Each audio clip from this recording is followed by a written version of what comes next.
World Vision is the world's largest international children's charity, working to bring real hope to millions of children by contributing to improve household resilience, protection, and sustained well-being of children, especially the most vulnerable in the world's hardest places. Uganda has the second youngest population in the world, with children making up 56% of the population, estimated at 34.6 million. Recognizing that violence against children is a global problem, World Vision Partnership decided on an all-inclusive 5-year End the Violence Against Children campaign called It Takes a World to End Violence Against Children. It Takes a World campaign to stop child marriage and teenage pregnancy is drawn from the old African adage that it takes a village to bring up a child. Meaning that for you to be able to bring up children that are wholesome, that are well disciplined, that can enjoy all the rights, but also live to exploit their potential, you need a lot of contributors. This global campaign in Uganda, it was launched in 2017 with major focus on ending violence against children in schools, ending child sacrifice, and ending child marriage. The campaign is a bold expression of the intent to promote human transformation by stopping acts like corporal punishment, improve hygiene, seek justice, and uphold the rights of children to be protected in areas such as child sacrifice and child marriage. Child sexual abuse and marriage remain the greatest development challenge Uganda faces, and it is increasingly becoming the most intergenerational dimension of poverty.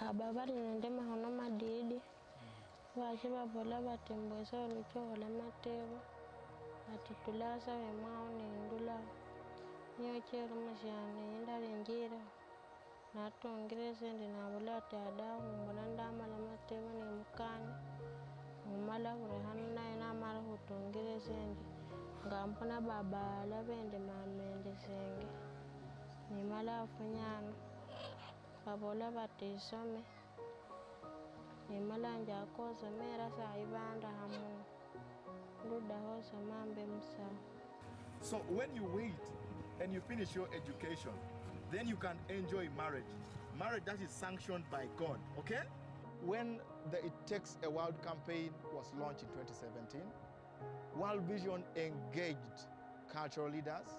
World Vision engaged the child protection committees and ensured they were empowered in several aspects of child protection. So I would like to know from you, what are some of the things you have done as cultural leaders, as faith leaders, as the children's committee? What things have you done in the community of Lunyo and Busime that has led to the reduction of cases of child marriage? We've been carrying on sensitizations on youth on dangers and the importance of education, dangers of early marriage and the importance of education, as well as training also parents and caregivers on the importance of protecting their children, educating them, more especially girl child education, and even the boys. As government, we came up with a strategy to stop child marriage and early pregnancy 2015-2020. 2020 is the tail end of this strategic plan. So we are initiating the process of review. And so the campaign by World Vision and others has been anchored within that strategy of 2015-2020.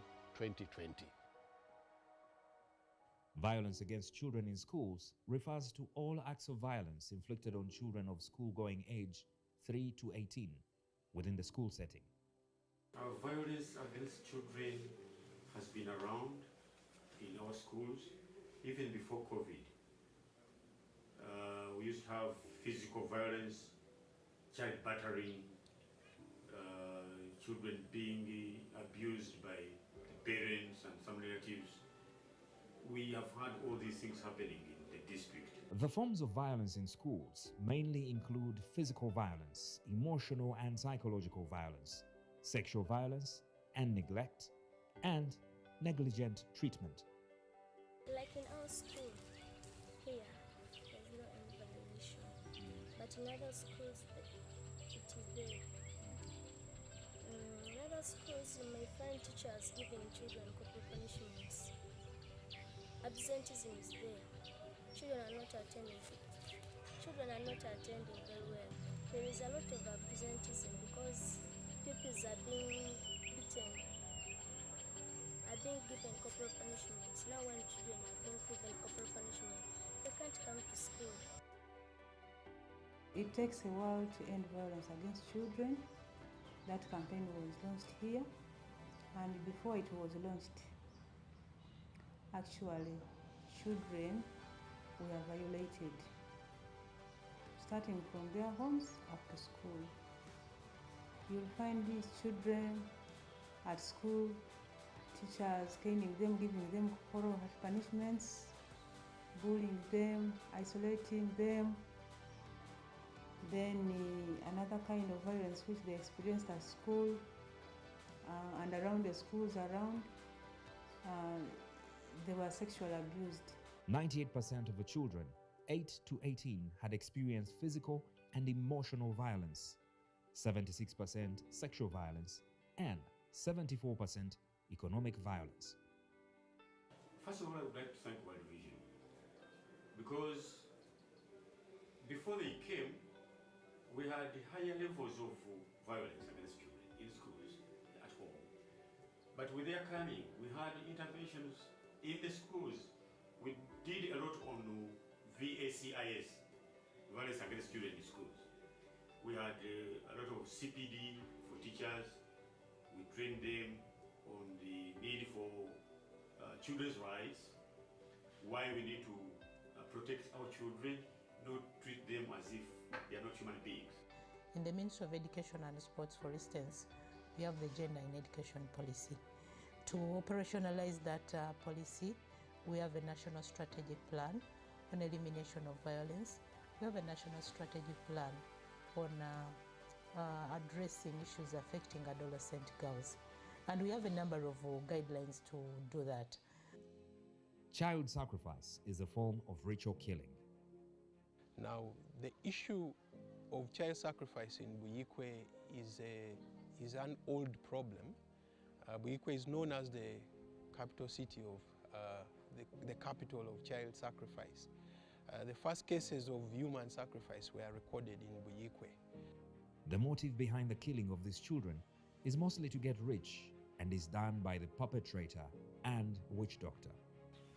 Tulina abafere bangi abeerimbise mu busawo bw'ekinnansi nga balimba abantu kibagaba obuki obugagga ekyo kya bulimba. One of the problems that was identified that World Vision is addressing here in Buyikwe is child protection.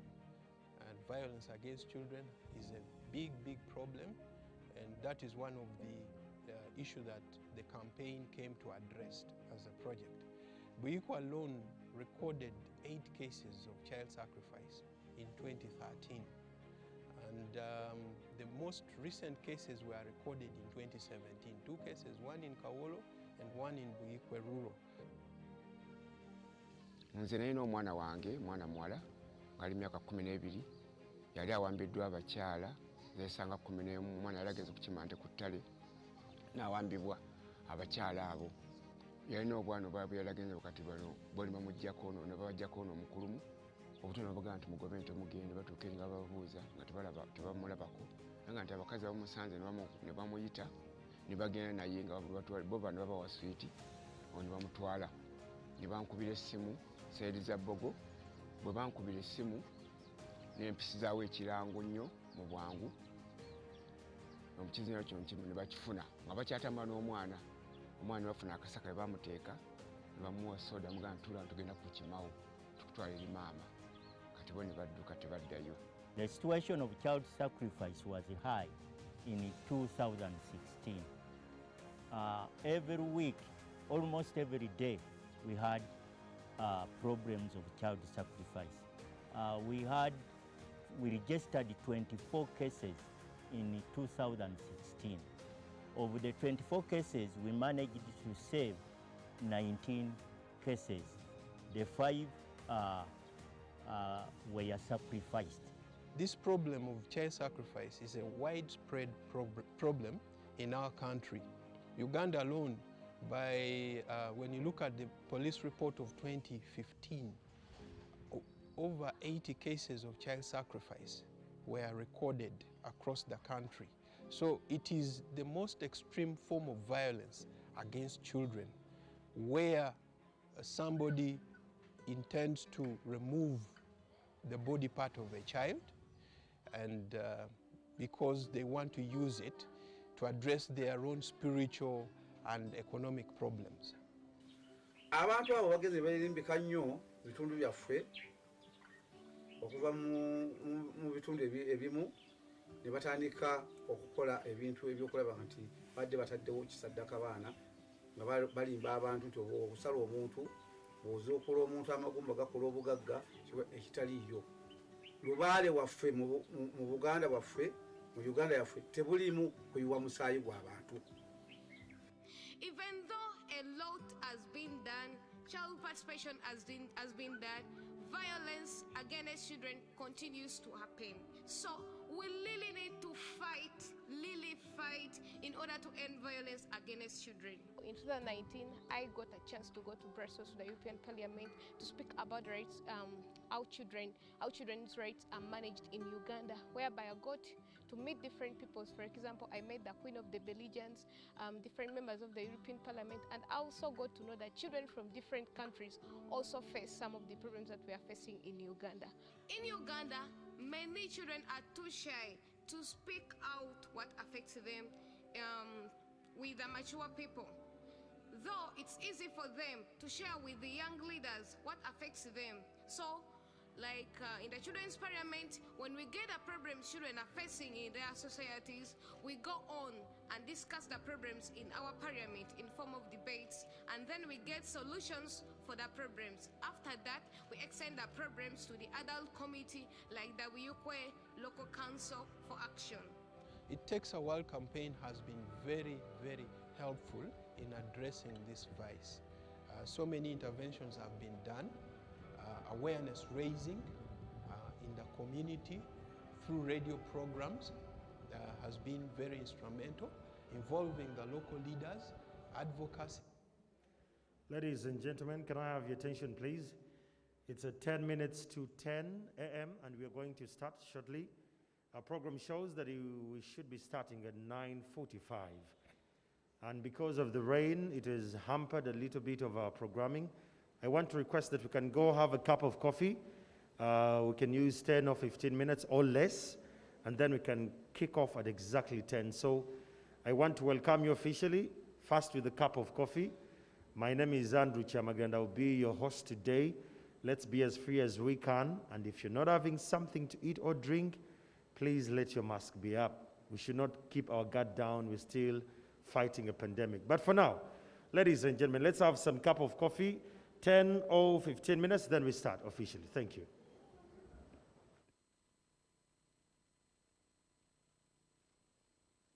Working with other partner organizations and the district to ensure that there is a law against child sacrifice in Uganda. With the World Vision and the district, of course, we decided that before we could engage the national government to put up a national law, the district where we have so many victims and the vices being on, we should do some ordinance. And we are facilitated by World Vision. We tried to consult the communities, we consulted the parents, we consulted the agencies like education and the others on how to come up with this ordinance. We moved the step and we had the drafts made of this ordinance, and now as we talk, the ordinance has reached the level of the Solicitor General. We looked at the Children's Act, as it were, and we thought it needed review. So we reviewed the Children's Act in 2016. Now we have the Children's Act Amendment of 2016 that provides the legal framework for us to anchor all what we have to do to ensure that children are protected, and all those who do things that can cause trouble to the children, they are taken to book. World Vision Uganda has created a critical mass of various stakeholders, including government technocrats, both at national and district level, politicians at all levels, civil society organizations, community members including children, cultural leaders, and faith leaders who are championing behavioral change towards child protection, especially through media platforms and council meetings. You don't automatically become a parent by virtue of the fact that you made somebody pregnant. Parenting means caring, nurturing, and loving.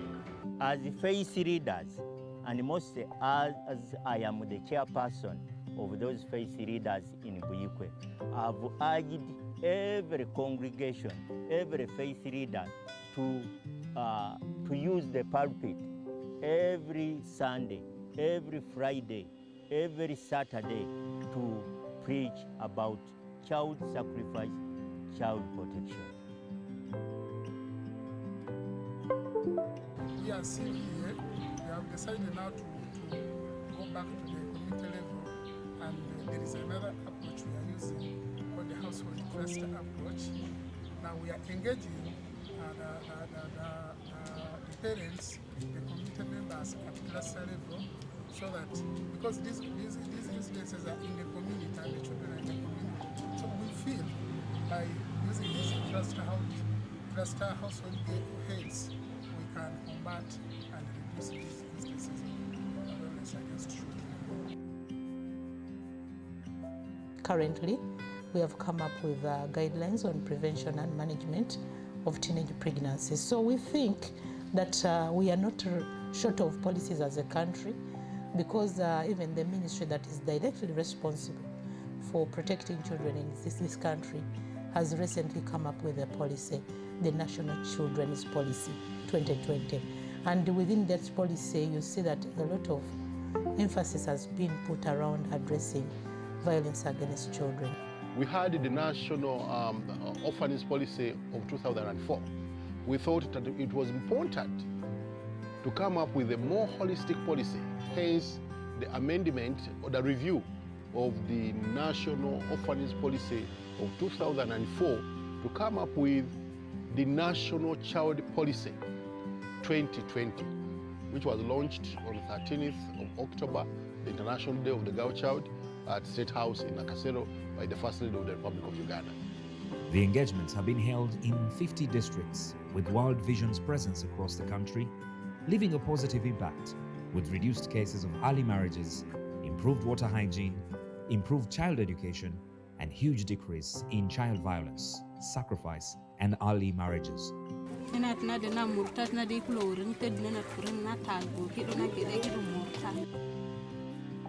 World Vision has done advocacy and campaign awareness in the communities, sensitized the parents on how to take good care of their children, advise them to be home, stay safe, and do other activities that will keep them busy during this lockdown.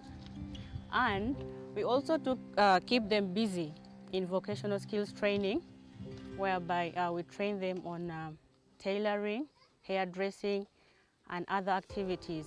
We also do monitor how the children are faring, are doing in their homes and within the community. We also engage the child protection committees and other community leaders to ensure that they advise, they advocate, they organize meetings and awareness questions within the community so that our children stay safe and don't get pregnant at the early stage. We have seen a drastic decrease in the issues of child marriage because committees, children's committees that work in these communities have been strengthened through trainings. Children now know where to report cases. Children know to whom to go to seek guidance and counseling. In the Children's Parliament, we are taught different skills, like skills of how to talk to people, self-defense, self-confidence. So through these skills, I've gained these skills whereby I can know what to do in case I find a child who's violated. I can know where to report, and then I've got a skill like I know how to speak to my fellow children. You know, as I told you that it's very easy for children to share their problems with their fellow children. We have received so many cases reported at the Child Helpline, and I think for me that is a good response. People are coming in, they are calling us here, they are calling Ministry of Gender, they are calling the different service providers. So for us, I think when you say it takes a world, people are responding to that campaign. They know that they have a role to play. It's the culture of silence that we are fighting, because child abuse, GBV, they are not private things, that is our domestic issues. No, they are not. A child belongs to the state, and the state has a responsibility to contribute towards the protection of that child. Even as a lot of work is still being done, World Vision's It Takes a World campaign has rendered assistance, relief, and solutions to keep on saving and upholding children's rights. It Takes a World campaign has enabled World Vision Uganda to make a significant contribution to the protection of children. It has enabled the improvement in systems and structures that protect and prevent violence against children. As World Vision, we have a second phase of this campaign. It is also 5 years from now, so this will be ending in 2025. And we want to build on the proven successes that we have gained within the previous phase. We have put in place or established key partnerships, and we want to make sure that they are more functional and engaging and intentional on the issues that are affecting children.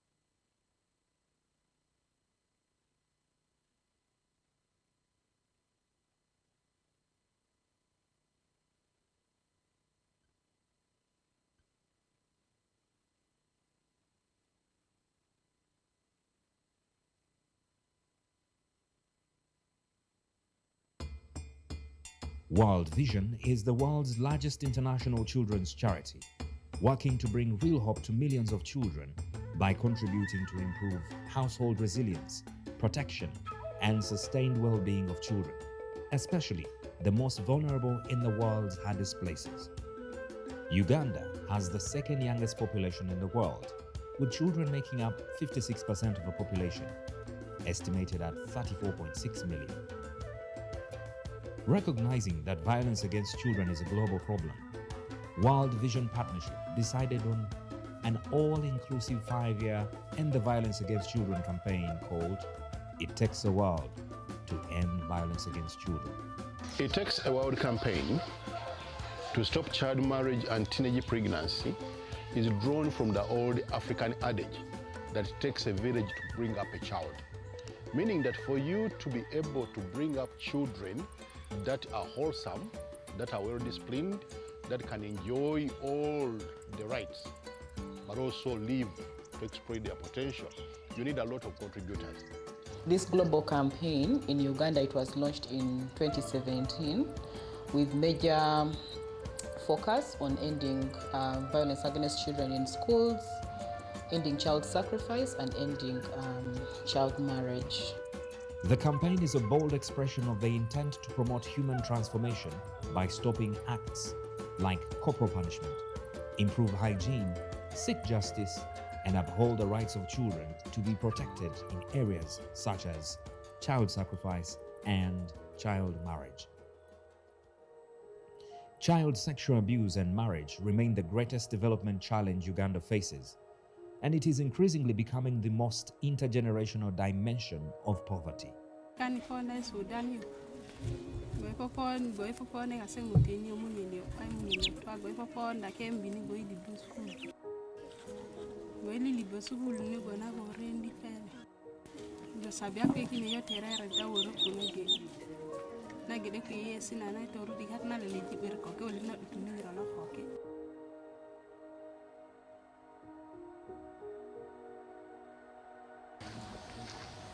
Baba bari nende mahono madidi baje babola batembwesa oluchola matebo ati tulasa wemao nindula nyochero mashane indalenjira natongere sende nabola ati adamu mbona ndamala matebo ne mukani umala urehana naye namala kutongere sende ngampona baba labende mamende senge nimala afunyana babola batisome nimala njakosa mera saibanda hamu ndudahosa mambe musa. So when you wait and you finish your education, then you can enjoy marriage. Marriage that is sanctioned by God, okay? When the It Takes a World campaign was launched in 2017, World Vision engaged cultural leaders. World Vision engaged the child protection committees and ensured they were empowered in several aspects of child protection. So I would like to know from you, what are some of the things you have done as cultural leaders, as faith leaders, as the children's committee? What things have you done in the community of Lunyo and Busime that has led to the reduction of cases of child marriage? We've been carrying on sensitizations on youth on dangers and the importance of education, dangers of early marriage and the importance of education, as well as training also parents and caregivers on the importance of protecting their children, educating them, more especially girl child education, and even the boys. As government, we came up with a strategy to stop child marriage and early pregnancy 2015-2020. 2020 is the tail end of this strategy plan. So we are initiating the process of review. And so the campaign by World Vision and others has been anchored within that strategy of 2015-2020. Violence against children in schools refers to all acts of violence inflicted on children of school-going age 3 to 18 within the school setting. Violence against children has been around in our schools even before COVID. We used to have physical violence, child battering, children being abused by the parents and some relatives. We have had all these things happening in the district. The forms of violence in schools mainly include physical violence, emotional and psychological violence, sexual violence and neglect, and negligent treatment. Like in our school, here, there's no any violation. But in other schools, it is there. In other schools, you may find teachers giving children corporal punishments. Absenteeism is there. Children are not attending very well. There is a lot of absenteeism because pupils are being beaten, are being given corporal punishments. Now when children are being given corporal punishment, they can't come to school. It takes a while to end violence against children. Okay, we are ready to start. That campaign was launched here, and before it was launched, actually, ladies and gentlemen, I request to take our seats. We are violated, Can starting from their homes up to school. Thank you. Ladies and gentlemen, I request we take our seats and we start officially. It's 5 minutes past 10 a.m. We should get started. Like I said, you can get a cup of coffee, a cup of tea, and you rest with it on your table. It's a cold and wet morning, so we still need to tap into your positive energy at all levels, that we can have a very good conversation that is going to be in this venue. Once again, I'm Andrew Chamagero, and I'm very gratified to be here. It's very humbling to be a part of this conversation today. I'm passionate about the child, and I'm extremely passionate about the girl child. Today, we're going to have a conversation that is going to be extremely hinged on the launch of the World Vision Child Strategy 2021 to 2025. But to start this, ladies and gentlemen, allow me welcome Walda Namuiga to come and lead us in the national anthem. Let's give her a round of applause as she comes. We're starting this officially.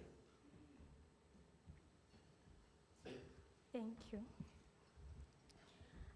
Please, my fellow moderator, allow me to remove. Already it's removed. Okay. Protocol observed. Ladies and gentlemen, morning. Thank you for coming. My name is Namuiga Walda. I'm 15 years old from Butambala district. I'm a child registered in World Vision. World Vision is a very good organization, and the reason why I'm here is because of World Vision. For sure, it needs a hand clap. I'm here to take you through in the national anthem, but before that, I'm so excited to see you, and I'm happy that you're here so that we can plan for the next 5 years. Thank you. And I know this strategy will help children so much. It will benefit children. So I'm happy, I'm very happy.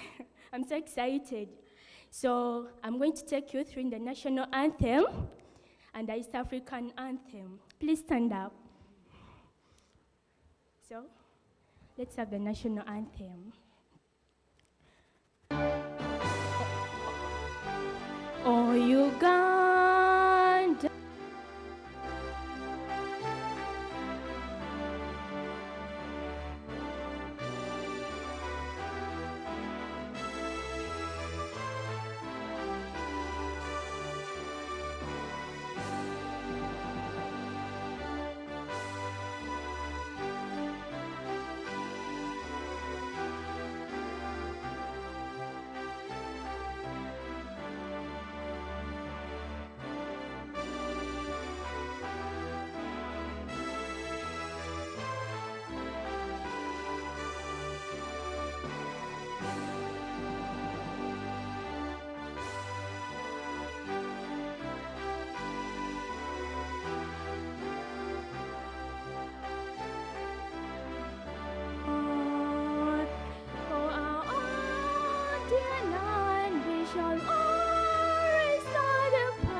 Let's take the East African anthem.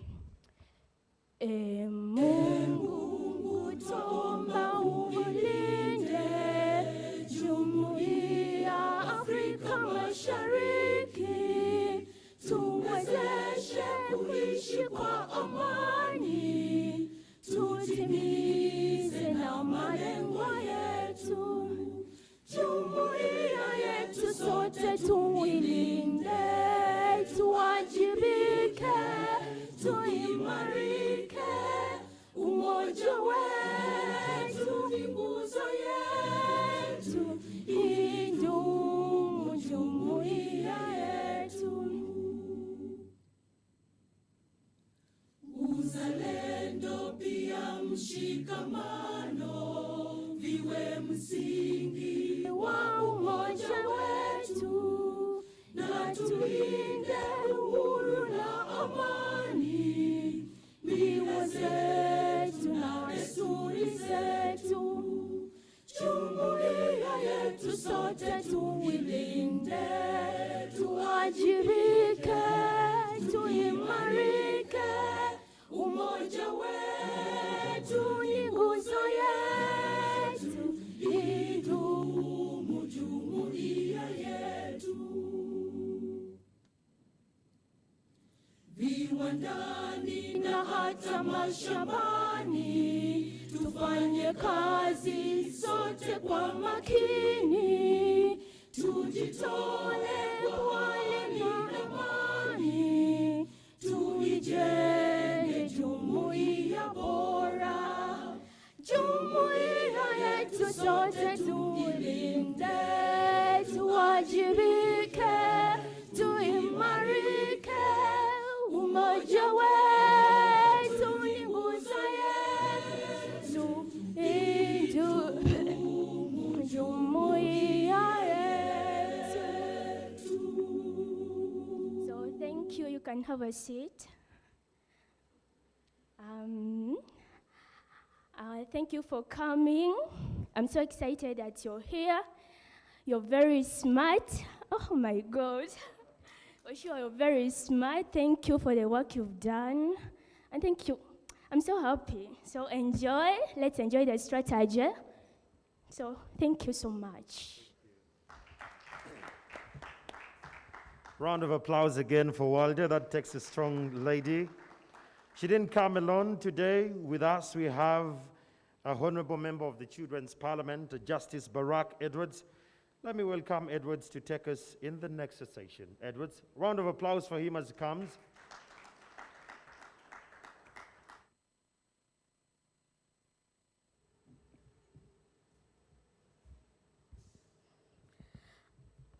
Good morning to you all. I'm Justice Barack Edwards, a member of Children's Parliament in Busia District, but today I'm going to represent all the children in Uganda. But the main purpose that I've come here for is to attend this occasion and also represent those that have left home, those that are suffering, and those that need justice. But before we go any further, we should always put God first in everything we do. So I would like to welcome faith leader, Mr. Reverend Canon William Ojeng. Please, you're welcome. Come and lead us in a prayer so that we are blessed by God before we go any further. Thank you.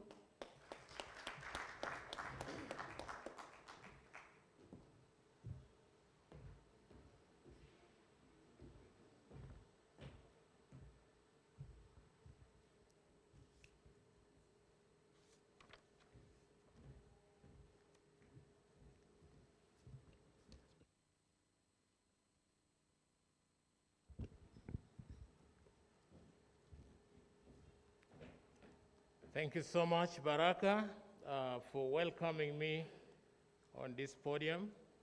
Baraka, that is Swahili word means blessing. So you are blessed this morning, and everyone who is here.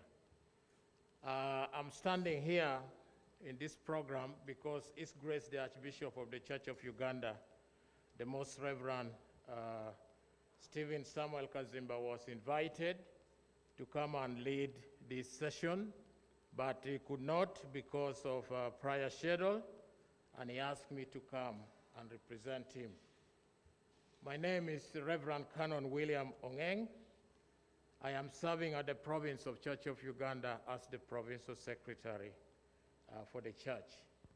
So I bring you greetings and love from His Grace, the Most Reverend Stephen Samuel Kazimba Mugalo, and Mama Margaret Kazimba, and they say they love you so much. Before I say a word of prayer for this important occasion and this workshop, which I believe is Christian, let me share with you a scripture which all of us, if you have your Bible, you would want to turn to that scripture, because for believers, that is our foundation. You will turn with me to Exodus chapter 2, verse 1 to 10. You have it on your phone, and I am going to read. Now, a man of the tribe of Levi married a Levite woman, and she became pregnant and gave birth to a son. When she saw that he was a fine child, she hid him for 3 months. But when she could not hide him any longer, she got a papyrus basket from him and for him and coated it with a tar and pitch. Then she placed the child in it and put it among the reeds along the bank of the Nile. His sister stood at a distance to see what would happen to him. When Pharaoh's daughter went down to the Nile to bathe, and her attendants were walking along the river bank, she saw the basket among the reeds and sent a female slave to get it. She opened it and saw the baby. He was crying, and she felt sorry for him. He's one of the Hebrew babies, she said. Then his sister asked Pharaoh's daughter, "Shall I go and get one of the Hebrew women to nurse the baby for you?" "Yes, go," she answered. So the girl went and got the baby's mother. Pharaoh's daughter said to her, "Take this baby and nurse him for me, and I will pay you." So the woman took the baby and nursed him. When the child grew older, she took him to Pharaoh's daughter, and he became her son. She named him Moses, saying, "I drew him out of the water." Anybody with the name Moses here? So if we have a Moses here, that is the meaning of your name. You are drawn from the waters. So I want to take this opportunity to thank God for this reading. This is a reading that shows to us the concern that people have for babies and children. So children are very important in our midst. Why? Because they are our future. And they are so precious. You can see how Baraka was jumping. I could not even now jump from there. But for him, when he's getting down, he's just jumping and he's giving us flavor in our setting here. So let me just draw your attention to this verse 9, which says, Pharaoh's daughter said to her, "Take this baby." Other versions say, "Take this boy," or "Take this child and nurse him for me, and I will pay you." So the woman took the baby and nursed him. And this was Moses' mother who was nursing him. So you can see the relationship between children and mothers. So mothers who are here, I applaud you, because you are like the beginning of life in every situation, in every culture. If your mother wants to strangle you, she can do it. If she wanted even to feed you on bad foods, she could do it. But because they love children, this is very important. So the next 5 years, World Vision will be for responsibilities of taking care of the 5.2 million children they are targeting directly, and also about 15 million they are targeting indirectly, of children who have indicated in this target which we are going to see this morning. We have responsibility to have equal intervention measures between both boys and girls. The Archbishop of the Church of Uganda always talks about boy child. There is a tendency that boy children are left unattended to. Why? Because of the cultural aspect of our growth. Because we always think that boys can grow. They can grow in the manner they are, but after these boys grow up, they will meet these girls who are attended to in their growth period and taught etiquettes of life, and they're living good lives. So imagine the positive meeting the negative. What will always happen? There is going to be a spark. So one of the reasons we are experiencing gender-based violence, child sacrifice, and all others is because the girls in their growth period, they are taught good things, how a family looks like. But the boys are left to grow because they are traditionally big, they are traditionally know what to do. So when they get these trained girls and the girls want to take them the way they were trained, there is always a clash. So World Vision, take care of that also, know about that. Don't only look at girl children so much with all that, but give opportunity also to the boy child, so that when the boy child grows up, they will also know the importance of taking care of life.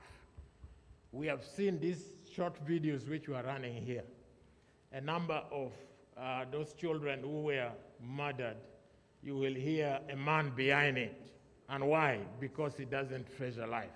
But women do treasure life, although some of them are also because of the desires of the world, wanting to be people who are rich, wanting to be people with whatever. They think richness is got from human life. No, it is not from human life. It is through hard work. Do it, work, and do your work so that you will see. So the Church of Uganda theme for the story is giving every child an opportunity to grow and excel. That is what we are in the church. It is a call to the church and our partners like World Vision International, whom we are relating very well with, and we have ever had opportunity to work together, to offer both prayers and actions for protection, provision, and participation of every young person in our midst. We must give them opportunity of education. We must give them opportunity of child protection. We must give them opportunity of health and nutrition. And we must give them opportunity of resilience and livelihoods. This I have seen in the paper that World Vision has developed. So that means these areas are areas that will give a child an opportunity to do that. So lastly, there is a payment for it. You remember, and you heard about the daughter of the Pharaoh saying, you go and nurse this child for me, then I will pay you. So World Vision, you will also be paid. I don't know whether you're doing it pro bono. All of you who are working with World Vision seated here, are you doing it pro bono? You will be paid for it.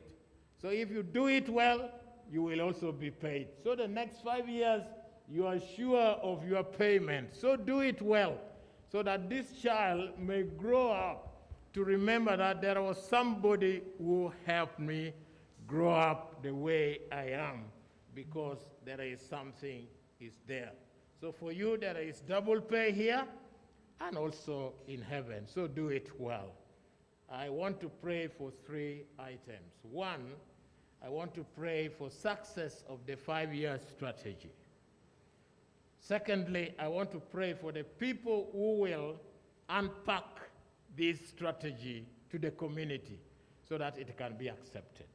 Then finally, I want to pray for the beneficiaries who are the children, the families, that we can do. Then we kick off our stay here. So can you bow your heads together with me, and we all pray for this program. Father in heaven, we thank you so much for the 5-year strategy plan that has been put before us, which will be launched today. We are praying for your leadership in this program. We are praying for your love in this program. We are praying for your joy in this program. And we are praying that this program will be a success, so that whoever will interact with this program will stand up to say, Lord, I thank you for this program.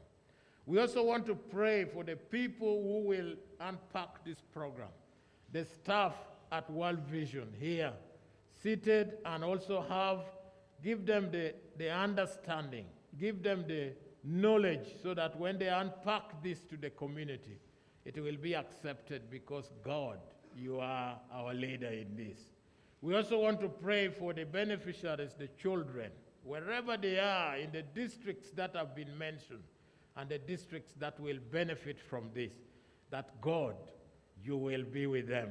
You will help them to understand that you have come to support them, so that they may also have the willingness to be taught in whatever to do, in the livelihoods, in education, in every aspect of life. So as we begin this program this morning to unpack this from here, Lord, I pray that your leading is very important, your love is very important, your leadership here is very important, and everyone who is going to speak must speak to know that, Lord, you are the one who gives us all this. This is our prayer this morning as we begin this program. In the name of God the Father, the Son, and the Holy Spirit. Amen.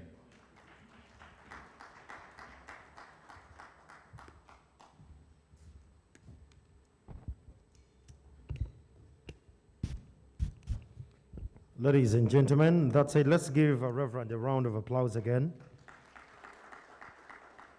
In our midst, I want to recognize the presence of our distinguished guests. First of all, I want to send great thanks to all our partners, sponsors, and donors to World Vision, believing in the works and the vision that World Vision Uganda has. We want to thank you so much. With us, we have Mr. Kazungu D. Apollo, the Commissioner from the Office of the Prime Minister. Welcome so much, sir. We have Mase Sunday. Let's give them a round of applause. They're here with us. We have Daniel Mwanje. This is the Child Program Development Initiative. Mr. Mwanje, thanks for coming. We have Joel Lukongwa, the Principal Officer Gender from the Uganda Kingdom. Thank you so much. We have Engineer Joseph Egatu. This is the Acting Director, Minister of Water and Environment. With us still, we have the Reverend Canon William Ongang, representing His Grace, the Archbishop of Church of Uganda. We have Georgina Nakawombu from the Office of the Prime Minister as well. Board members from the World Vision, thank you so much for being a part of this great conversation. Then we have Damon Wamara, the Executive Director, Uganda Child Rights NGO Network. Still with us, we have Ahura Michael, Relationships Manager, Absa Bank. Thanks for coming. Absa says that is the Africanacity. That's a great campaign you have there. We have the Right Honorable Prime Minister Andrew Byakutaga from Bunyoro Kitara Kingdom. You're so much welcome, sir. We should give him a round of applause. He's from the oil corridor. We are coming very soon there. Then we have Luondo Johnson, the Executive Director, AIM Uganda. Thank you so much for coming. We have Mr. Apollo Gabazira, the Country Director, CARE Uganda. National Director, Scripture Union Uganda, the National Director. Good to see you.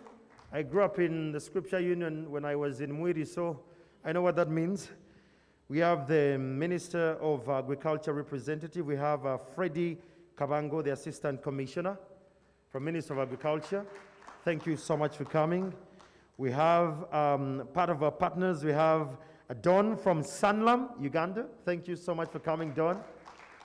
Then we have the UNDP representative with us today. Give them a round of applause, UNDP.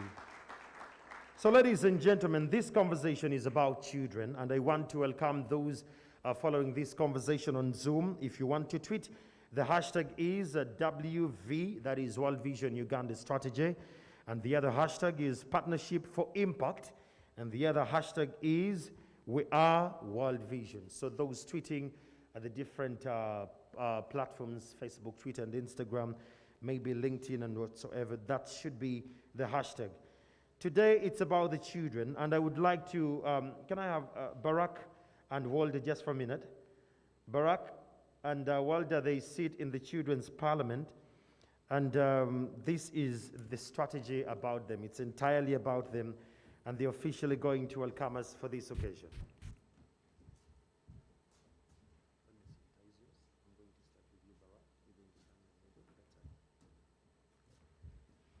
So this is Barack. I want to tap what Barack thinks. Barack, the time you've been at home, what do you make of your community? What is the situation like of the children in your area? Okay, at home, around home, my community, those I don't know. Okay. Maybe not in mine, but at least I can see. What do you see? The children, because of the fact that they are still at home and not in schools, children are being violented in different ways. I've seen children in gold mines, which is risky and not good to their health. There is a gold mine in your place? And yeah, there is a very active gold mine around the area, and children are getting engaged. There is a lot of child marriage going on, child labor, and yeah, children are being exploited. Wow, very absurd. This is from his community. Barak, for records, where do you come from? What area do you come from? From Busia district, and since it is a border district with Kenya, there is also child trafficking. Wow. That is what is in his community. Walter, what is in your community? What do you make of your community? It's on, yes. For us at my community, at Lukalu, Lukalu, you see many problems in our community because children drop out of schools. You know, there's a certain girl, yeah? She dropped out of school. I asked her, what's the reason? She told me that I'm grown up. Imagine, I'm grown up. For me, even my fellow children will laugh at me. Even we were in the same class, yeah? He was my classmate. I looked at her. I felt sorry for her.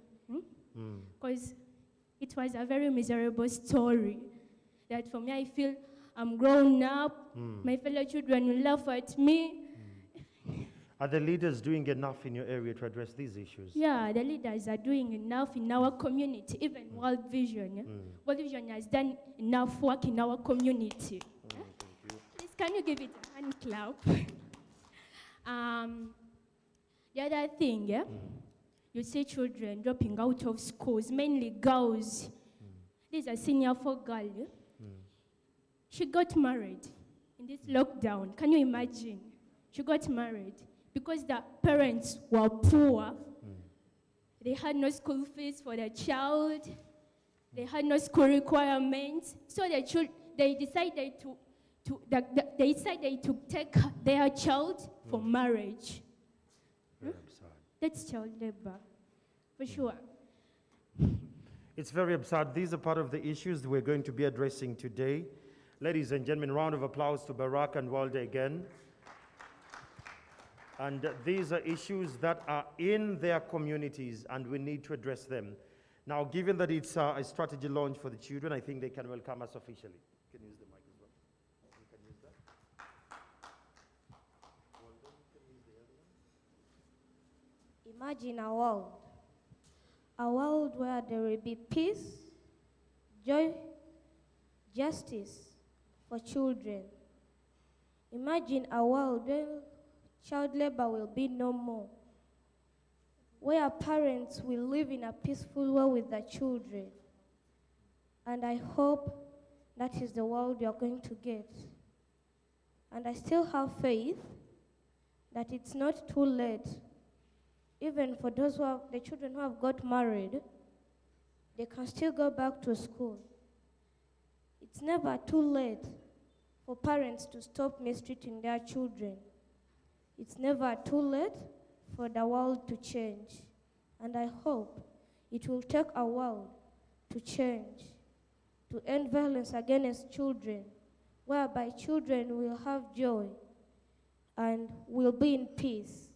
That's why I want to welcome you to this occasion, which says World Vision Uganda 2021 to 2025 strategy launch. This is a launch that is going to change the world, Uganda. And we hope in the next 5 years, children will be in school. child marriage will be normal, and violence will end against children. So you're welcome, and thanks for the support. Round of applause to them. Thank you so much. Thank you so much. Let's give them a round of applause. That is very deep. Thank you so much, Barack. Barack comes from the Children's Parliament. I see a leader in the making coming through. World Vision, you've done a tremendous job for having this young generation well nurtured. Now, to start off this conversation, ladies and gentlemen, I would like to have a Child's Parliament clip. This is going to give us an oversight of what the children are thinking with their issues. Let's have the Children's Parliament. I'm Teopista, a proud founding member of Children's Parliament. I've been part of Children's Parliament for 5 years now. I present views of my school and other children in the community. I am grateful to World Vision for giving us a platform where views and concerns are listened to and addressed. As I grew up, I saw many children facing child labor by their parents, especially in weeding and harvesting sugarcane because it is the main cash crop in the community. And that's why I joined the Children's Parliament, because of the wounds I had on my heart due to what my friends, brothers and sisters were facing, and I said I can end that. In the Children's Parliament, this is how we do things. We move village to village, seeking for children who are denied their needs and talk to them, and afterwards we take the results to the adult council. We ask for help, or they put an ordinance so that we can end child abuse. The ordinances we as the Children's Parliament decide on are taken to the adult council and they are passed, and this is as a result of the support from World Vision. Recently, before the lockdown, we sat as the Children's Parliament and we formulated a bylaw at the sub-county level, which was aiming at ending child labor in Bukwe district. This bylaw was taken to the district and the adult council passed it. Before the Children's Parliament, this was so hard for children to know their rights because there was no sensitization to both parents and children. Parents were not respecting the children's rights, and also children were not knowing where to report in case of child abuse. We have obtained several skills, for example, the communication skills. That's why we are able to express our concerns with a lot of confidence and self-esteem. We have also been able to receive the decision-making skills. In this, we are able to decide on what is good and what is bad. We are able to really say no to the perpetrators who want to violate our rights.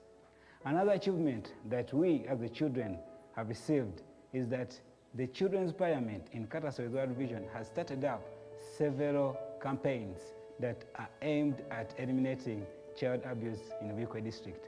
One of the campaigns that we have started up is It Takes the World campaign. In this campaign, we raised our voices, calling upon the different categories of people and all stakeholders to come on board to ensure that we completely eliminate child abuse in Bukwe district and in Uganda at large. Another campaign that we started was the Amber Alert campaign. This campaign was aimed at eliminating child sacrifice, which was at high rate in Bukwe district. We appreciate World Vision for supporting children in my community because Bukwe district had many cases of child sacrifice, but which has reduced now, making children feel safe and protected. We are aware that some of our parents are not aware of these ordinances that we enact as the Children's Parliament. Some of our parents are not aware of the children's rights. Some of our fellow children are also not aware of their rights. So that's why we see that there is need for advocacy and awareness raising. There is need for us to go on board and really teach our fellow children, sensitize the parents, and also other stakeholders on the children's rights. We children are happy and grateful to World Vision because of giving us a platform, and still need it so that we can change that little child abuse that is still there in the community.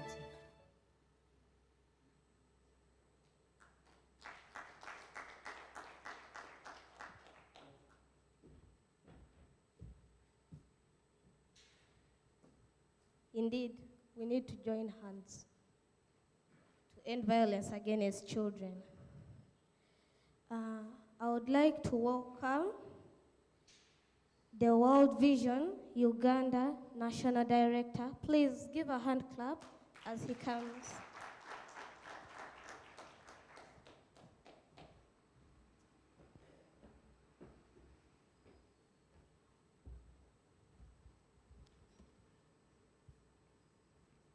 Wow, what a great start to the event today.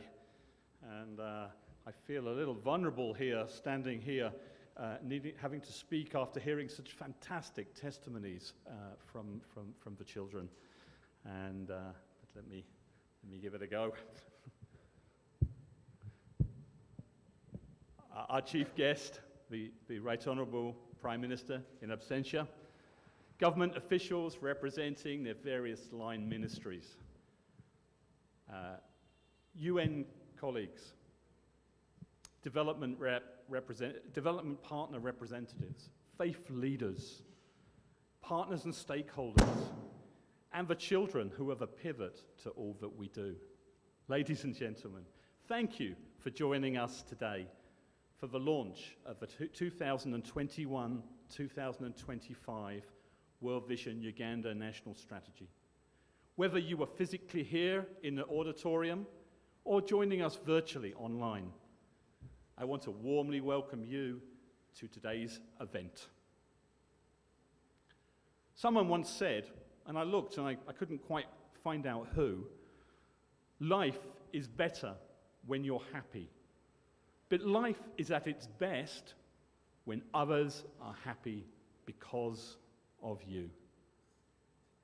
In our 35-year journey in Uganda, as an organization and individual staff, we have experienced the intense joy of transforming vulnerable children's life stories.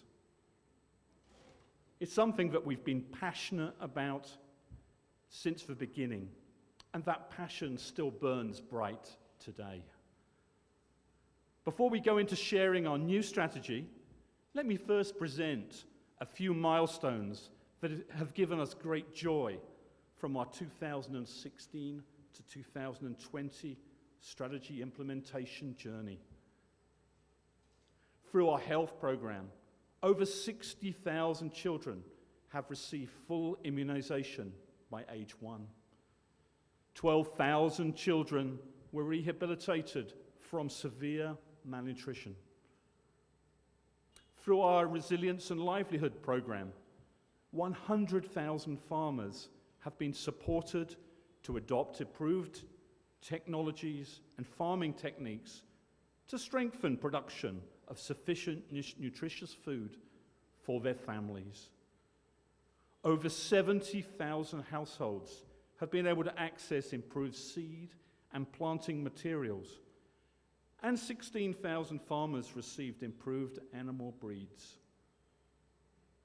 Over 40,000 farmers were supported to utilize agro-processing technologies and equipment.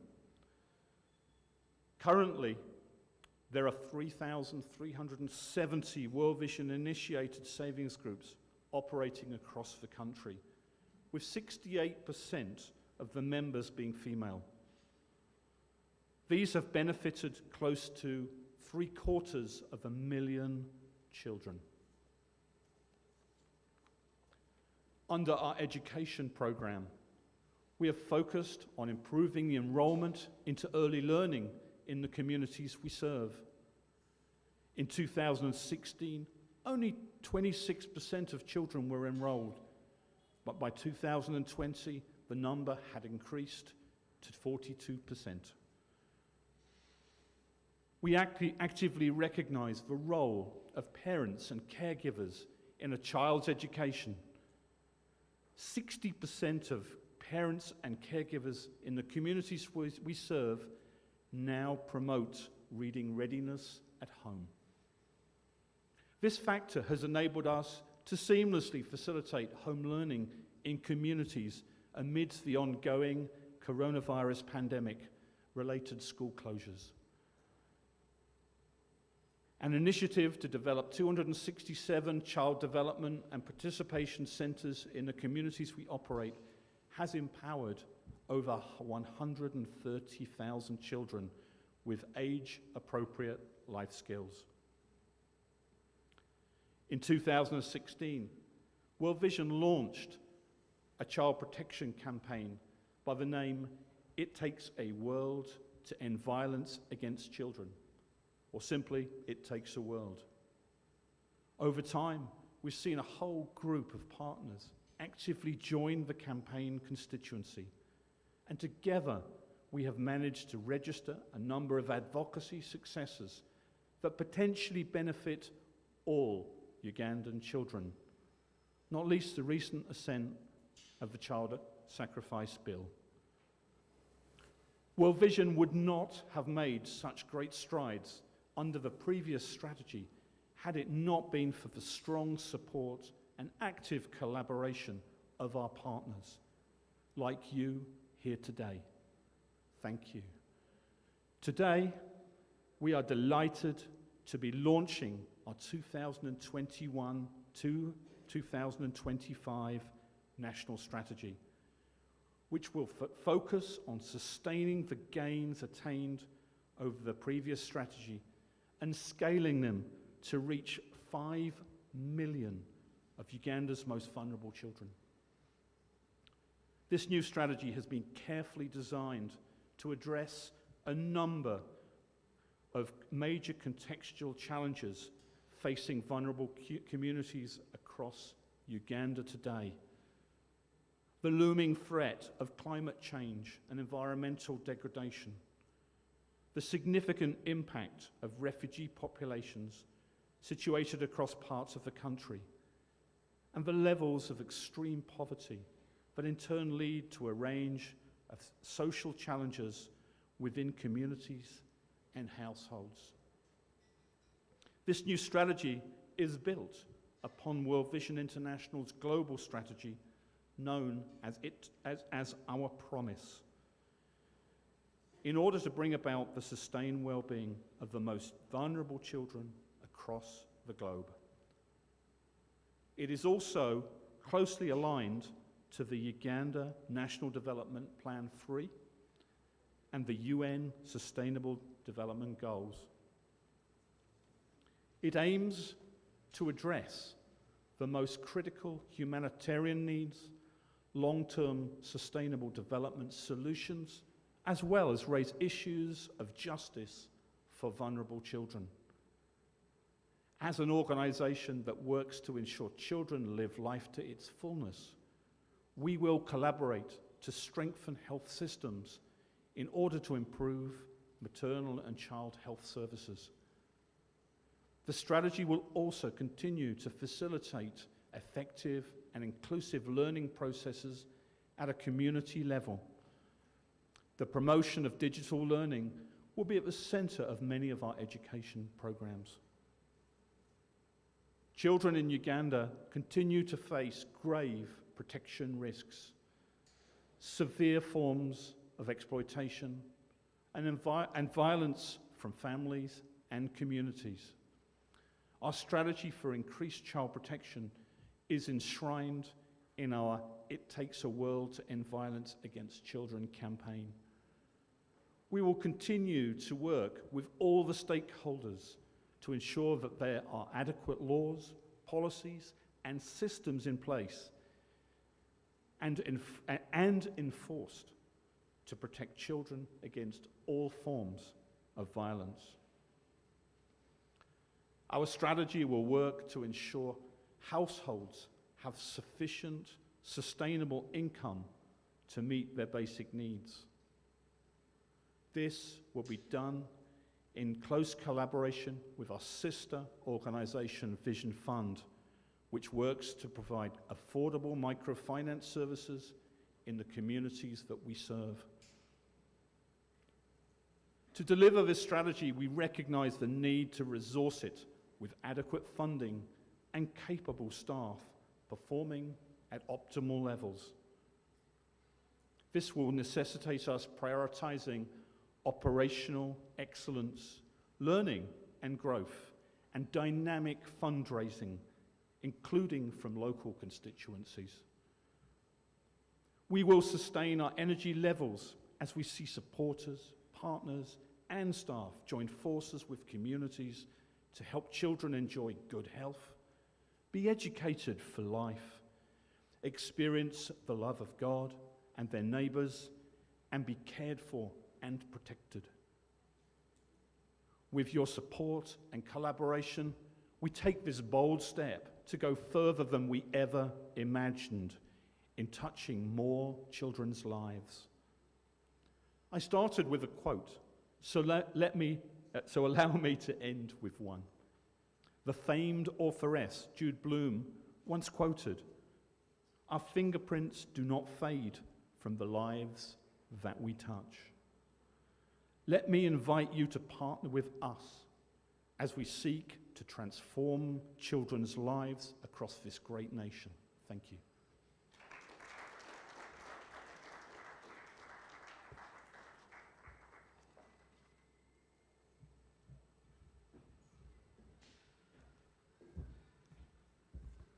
Those on Zoom, I could see your emojis of clapping, and I want to thank you so much.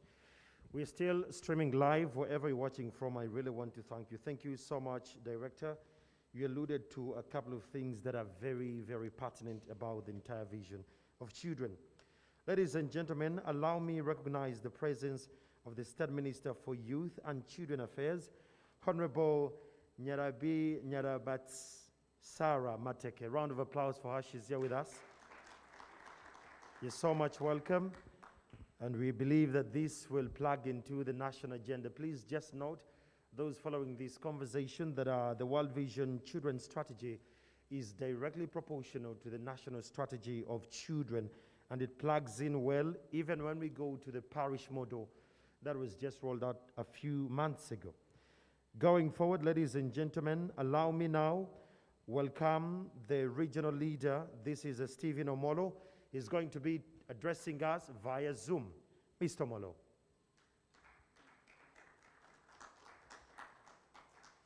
Thank you very much, moderator. And I'm just wondering if you can hear me loud and clear. Yes, you're loud and clear. Trying to project my video, but unfortunately, I'm shown here that I can't start the video because the host has stopped it. So I'm sure if the host is able to show my video, I'll be grateful. But if not, because of technology, I'm happy to continue as it is now. Just a minute, Mr. Molo. Let's try to see if the host can activate that. Thank you indeed.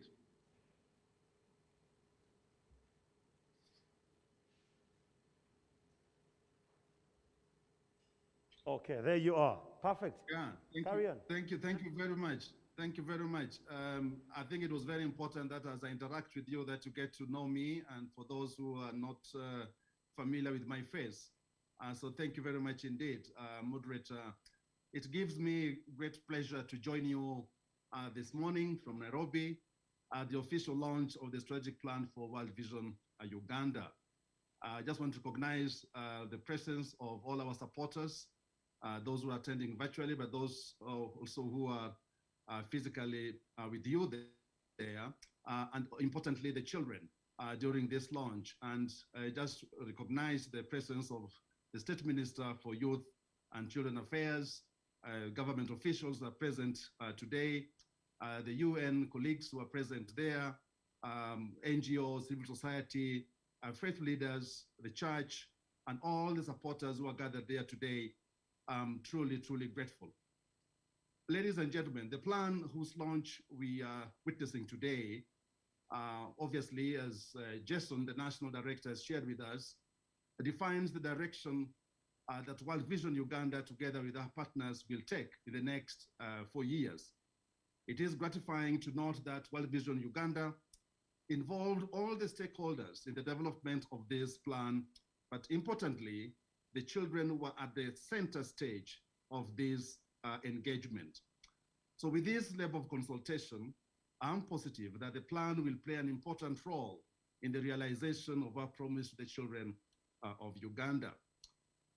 Ladies and gentlemen, your presence here today is a demonstration of your keen interest in the work that we do, not only in World Vision, but broadly the NGO and civil society work in Uganda.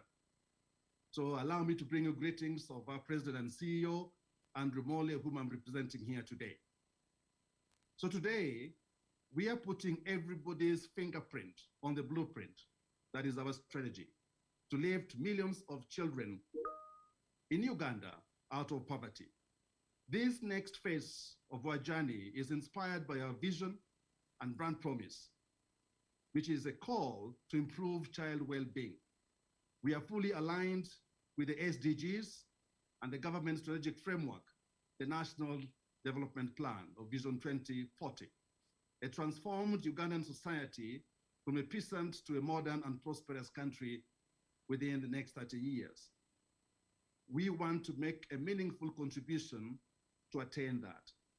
Our focus is on helping the most vulnerable children overcome poverty and experience life in all its fullness.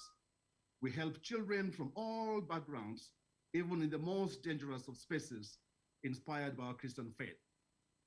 Ladies and gentlemen, since 1986, born out of Luero Triangle, World Vision has turned down the volume of self-doubt and turned up the volume of self-belief and faith in the people of Uganda and the aspirations, working with the communities, donors, partners, the church, all other stakeholders to create opportunities for better futures for children in Uganda. So the National Director has shared with us the strategy outline, its investment scope, and our promise to the children of Uganda. However, I must tell you that World Vision investment in Uganda is going to grow bigger and bigger because of our focus for children. Our promise is to accompany children wherever they are, even in the most fragile pockets in the country.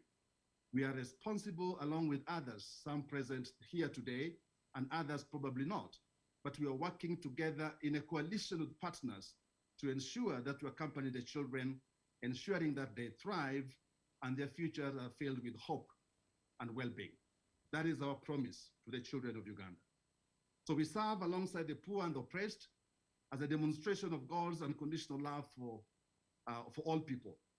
So World Vision will serve everyone regardless of religion, race, ethnicity, or gender. We will strive to ensure gender equity and inclusion in Uganda in the work that we do.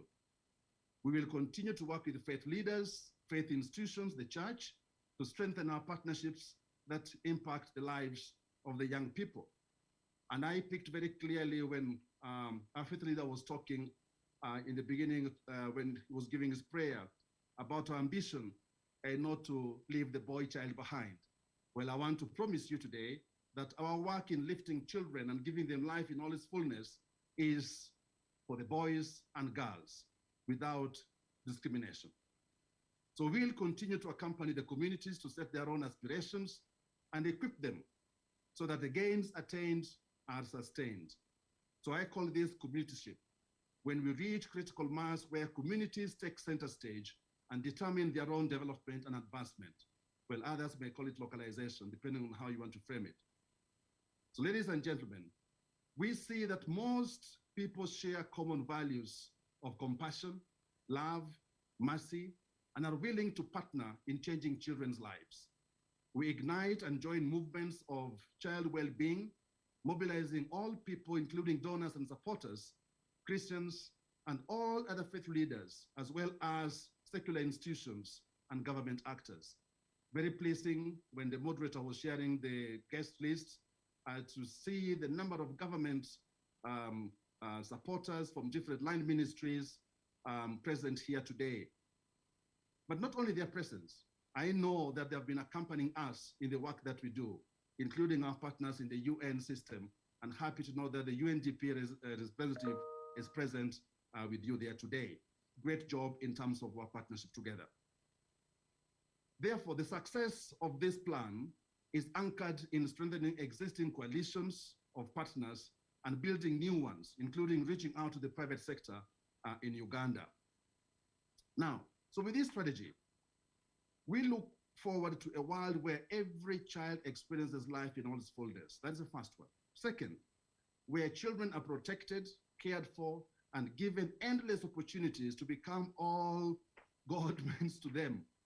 And it's really, really gratifying to hear Baraka, Wilder, and the children parliamentarians really, really showing us that the future lies in their hands, and that future begins today with all of us. And number three, a strategy where children grow strong in communities and where they determine the policy space, where they sit at the table for where the decisions are made, and we are demonstrating that even with this strategy today, and where families are valued, and where the society come together as one, living in a safer world and in an environment free of conflict. And fourth, where they become responsible citizens of Uganda, and where peace and justice reign and all have their freedoms and rights respected. So as I conclude, because mine was just very few remarks to bring you the greetings here and to acknowledge the tremendous work that you are doing in lifting children, accompanying children in Uganda. So as I conclude, I wish to echo the clarion call by the President of the Republic of Uganda, His Excellency Yoweri Museveni, during the launch of the National Development Plan, where he called upon all leaders, all of us seated here today and those attending virtually, and other leaders within the broader society of Uganda, policymakers and implementers, to have the right attitude, ideological orientation, and patriotism for effective and efficient service delivery and support implementation of all the plans that will contribute to this government framework to ensure that Uganda is not left behind in the attainment of the strategic sustainable development goals. Now, I want to add that in order for us to do that, I want to commit that as World Vision will remain accountable, transparent in our service delivery, and we promise to report back to the children how we are making progress and how we are utilizing the resources that we have been endowed with, and to the stakeholders and the supporters and donors that the promise is fulfilled. So I thank you and I count on your support as we launch this strategy, and let us be able to act today for the sake of a future that perhaps you may not be part of, but we're acting today all the same. Thank you very much and have a beautiful launch of the strategy. Back to you. Thank you so much, Mr. Stephen Omolo on the other side of Nairobi. That means a lot. Just to bring you to speed, World Vision has been in position to participate actively and execute these SDGs. SDG 1, 2, 3, 4, 5, 6, 13, 16, and 17. It means a lot when we're talking about children, and in the room we have the Prime Minister from the Bunyoro Kitara, and we have a minister from the Buganda Kingdom. As culture leaders, I understand that this is very pertinent in the kingdoms. It's a conversation we need to push further. That said, ladies and gentlemen, allow me again now to have a video about the refugee response operations. I spent a month in the Bidibidi camp trying to understand how World Vision operates as a journalist, and I was overwhelmed by the work World Vision does. The round of applause for the team with the refugee response. That said, let's have a look at the refugee response clip, and then we'll make the context to the conversation.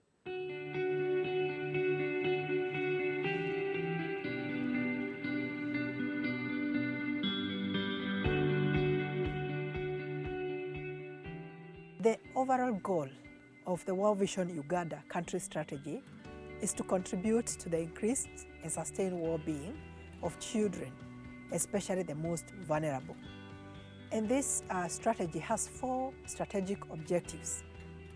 The first one is to lead to an increase in the number of children who experience positive and peaceful relationships with family and their communities.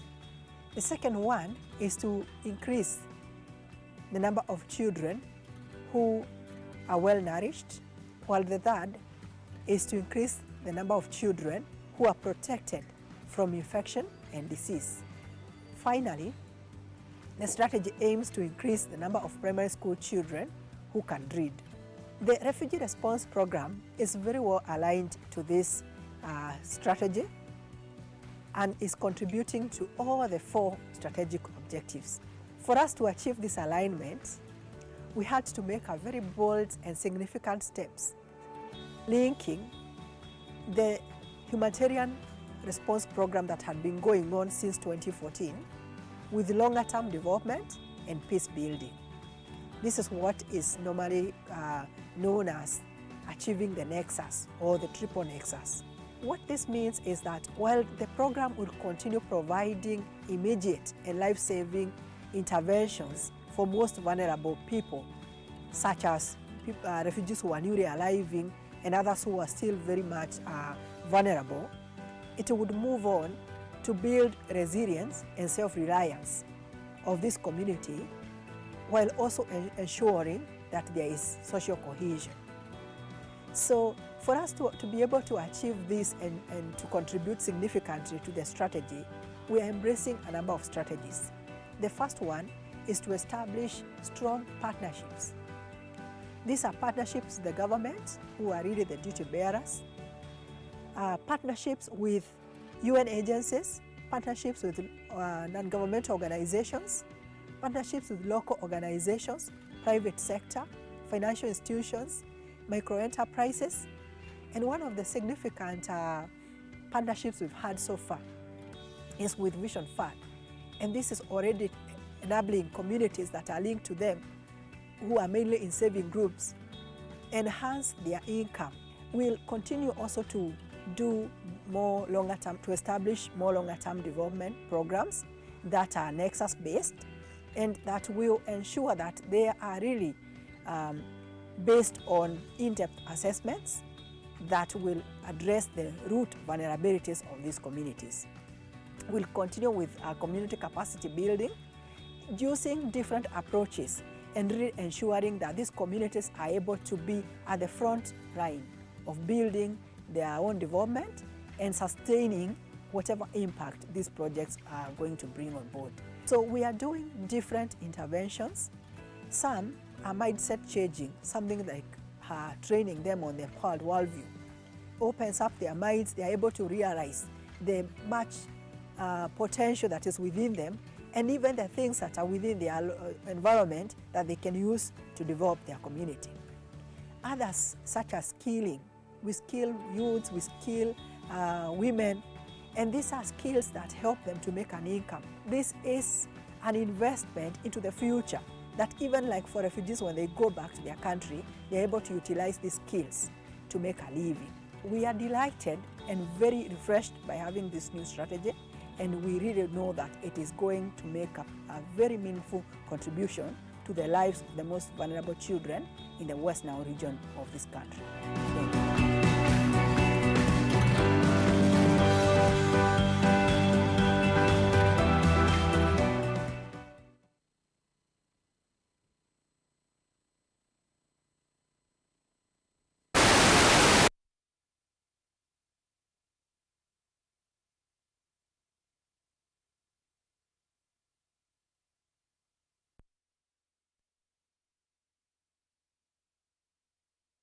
It seems I don't need any other introduction.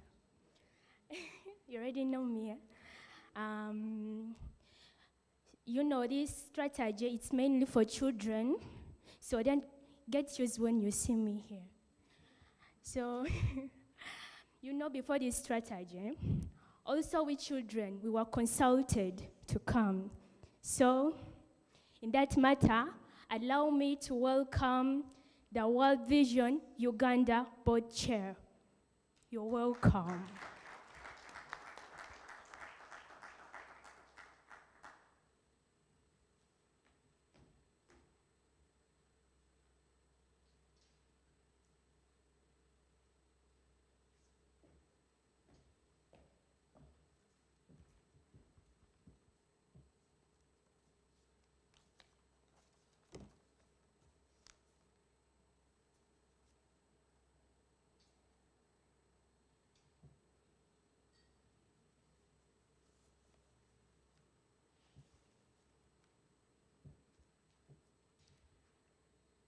Chief guest, the Right Honorable Prime Minister in absentia, the State Minister for Youth and Children Affairs, Honorable Sarah Mateka, cultural leaders here present, church leaders,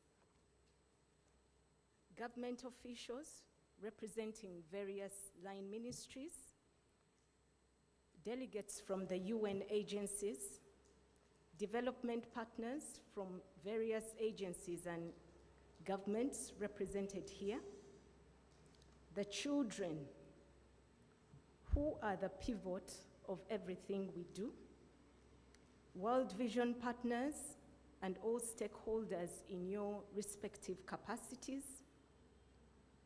my colleagues, the Board of Directors of World Vision Uganda, management, staff, volunteers who serve our heroes, the children, ladies and gentlemen physically here, as well as the community that is online who are joining us.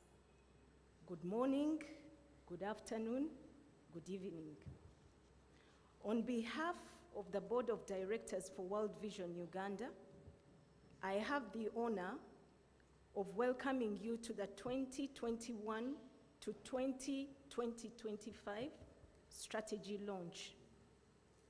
This is not just a launch, but also a collection of experiences over a period of 35 years, during which time World Vision Uganda has served communities all over the country.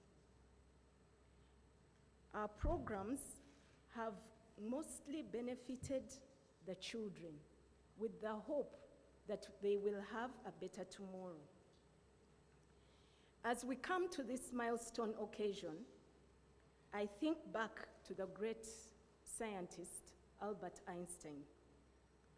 He advised that we should learn from yesterday, live for today, and hope for tomorrow.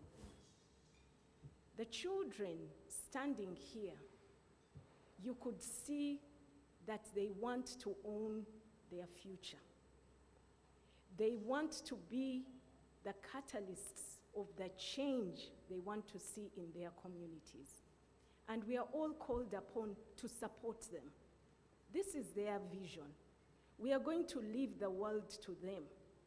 So the question we have to ask ourselves is, what is the world we are going to leave to them to inherit? What will it look like?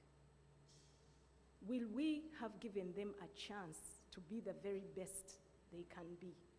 This is something we need to ponder upon. As the board, we have worked closely with the leadership of World Vision Uganda, guiding on the strategy development process. And like the children have testified, we did invite them to some of these forums for them to tell us what it is they would like us to do for them. Because it is very easy to sit in a boardroom and think that your aspirations at whatever age you are going to be the same aspirations of a child, which is never the case. So knowing that we are supposed to serve the children, we invited them, and they did tell us. And some of the challenges they are sharing today, they did share with us. And of course, at this point, we cannot say we have all the answers, but like earlier, we have all committed to learning as we go along. I would like to appreciate the reflections, the consultations undertaken to evaluate previous models and interventions in the spirit of improving them to reach more vulnerable communities in the children, more vulnerable communities in Uganda. Needless to say, the pandemic has changed the landscape. And because of that, we need to recognize that what used to work maybe some years back will not work for us today and may not work in the future. And therefore, we need to be flexible, we need to be dynamic, we need to acknowledge that learning is part of the job. Today we are sharing a statement of our readiness to deepen commitment to serve the most vulnerable children in Uganda.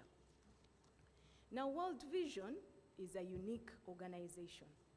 It is an international organization which has localized its structures and operations to serve communities more effectively.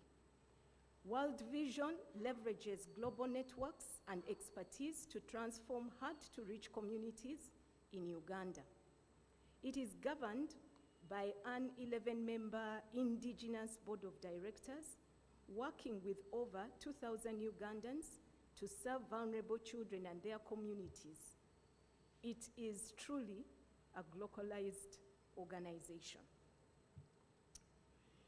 So why should we focus on the children?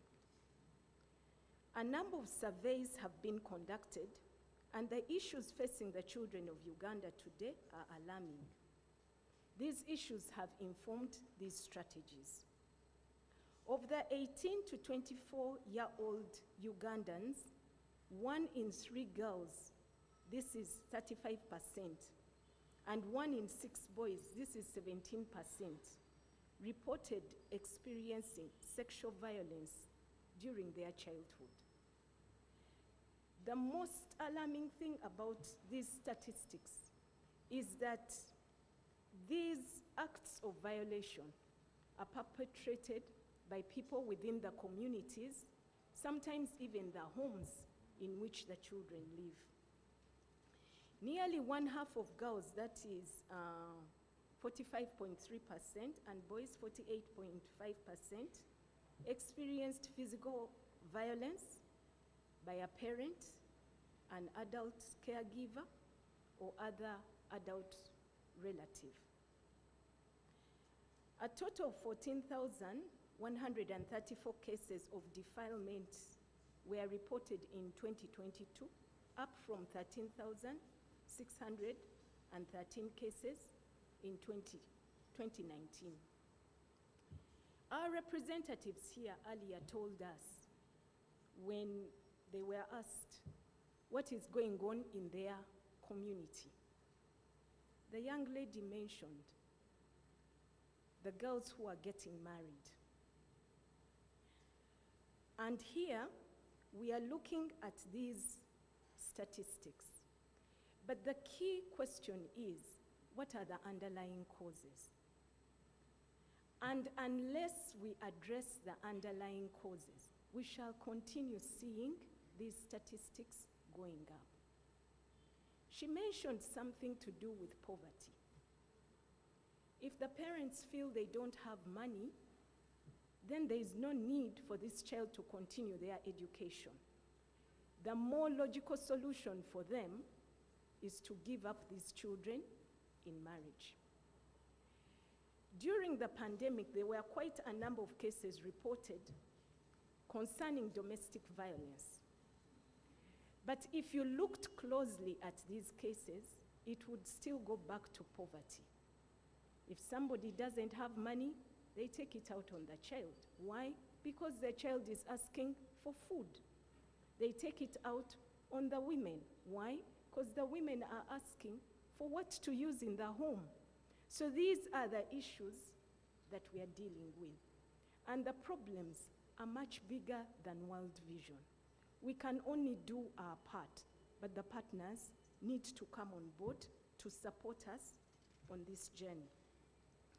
The Ministry of Health reports show that 25% of Ugandan teenagers become pregnant by age of 19, with almost half of them married before their 18th birthday. At least 1 in 10 girls are married before they are 15.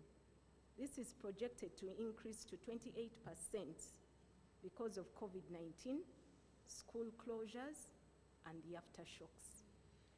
This is the challenge we are dealing with. A child getting married at 18 means they don't even have any skills. So, and soon they'll be having children. So we need to break the cycle of poverty. If this child gives birth to a child and they don't have skills, it means that this child will also not have an opportunity. And the cycle will repeat itself. So if we are to achieve our vision 2040 for Uganda, we need to closely look at how we break the cycle of poverty. Ladies and gentlemen, one pillar of this strategy is it takes a world to end violence against children. World Vision will continue collaborating to address violence against children. If we look at health, nutrition, education, and livelihoods, 1 in 3 young children in Uganda are malnourished. We still lose more than 300 mothers for every 100,000 in childbirth. A report by the National Assessment of Progress in Education indicates that 2 out of 5 children in primary 6 cannot read a primary 6 story. 7 out of 10 children in primary 3 cannot read a primary 3 story. Only 3 out of 10 children who start the first year of primary education reach the final year of primary education.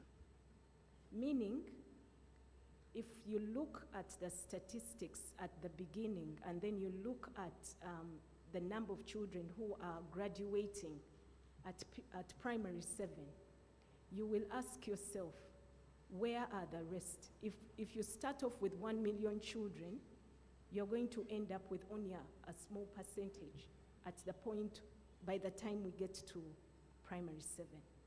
This is an issue of concern. We must all work to reverse the dire situation which has already gotten worse with the pandemic. Over 15 million learners enrolled in the education system are at home. Many of them may never return to the classroom because for the parents, it may be easier to send the children to start working or to give them up to marriage. The income status of the caregivers and the parents has grossly been affected. Before the pandemic, Uganda National Bureau of Statistics reported that 1 in 5 Ugandans live on less than $1 a day. Livelihoods continue to be grossly affected. Because of these factors and many others, World Vision is launching into the deep to serve the most vulnerable children with this strategy. We are counting on the support of Government of Uganda and the partners to address these issues and many others in the strategy. At this point, I would like to appreciate the support we enjoy from Government of Uganda, especially with the Office of the Prime Minister. Thank you very much, and we shall continue counting on that support. As the board, we will support to ensure that the strategy, World Vision, the promise to the most vulnerable, is delivered. We will continue to monitor risks and ensure that World Vision remains a good steward of the resources it has been entrusted. At this point, I would like to acknowledge Sanlam for the contribution they have given us. Thank you very much. And we look forward to the contributions from the other partners, especially the private sector. Please come on board. The children we train are the ones you're going to employ tomorrow. If we do a good job, then you won't struggle with your employees. So we invite you to come on board. So, as I close, ladies and gentlemen, on behalf of the Board of Directors, I wish to emphasize the ambitions of this strategy a bigger than World Vision. We can only deliver with sustained commitment and collaboration with our partners. We would like to appreciate the support and partnership that World Vision has received from stakeholders for over the years. On behalf of the board, I would like to thank Government of Uganda, our development partners, the ministries, and all the other stakeholders we work with, and count on your support in delivering this strategy for the next 5 years. Thank you very much.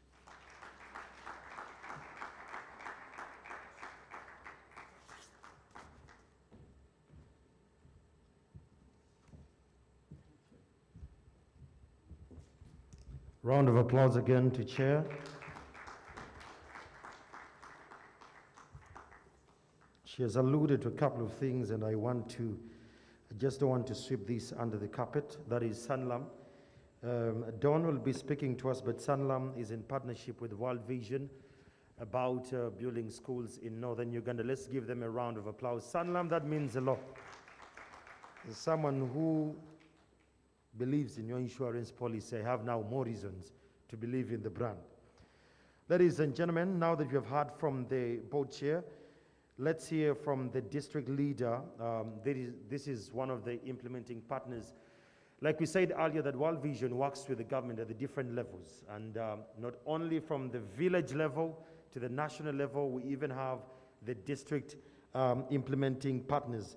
Let's hear from an implementing partner from the district of Agago.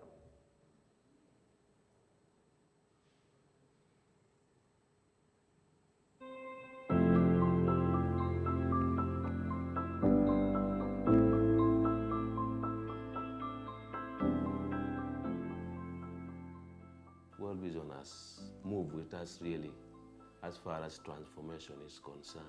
This organization came in the time when people were hopeless, the time when there was a lot of insurgency. There was nothing to do with child protection. Education was actually not there.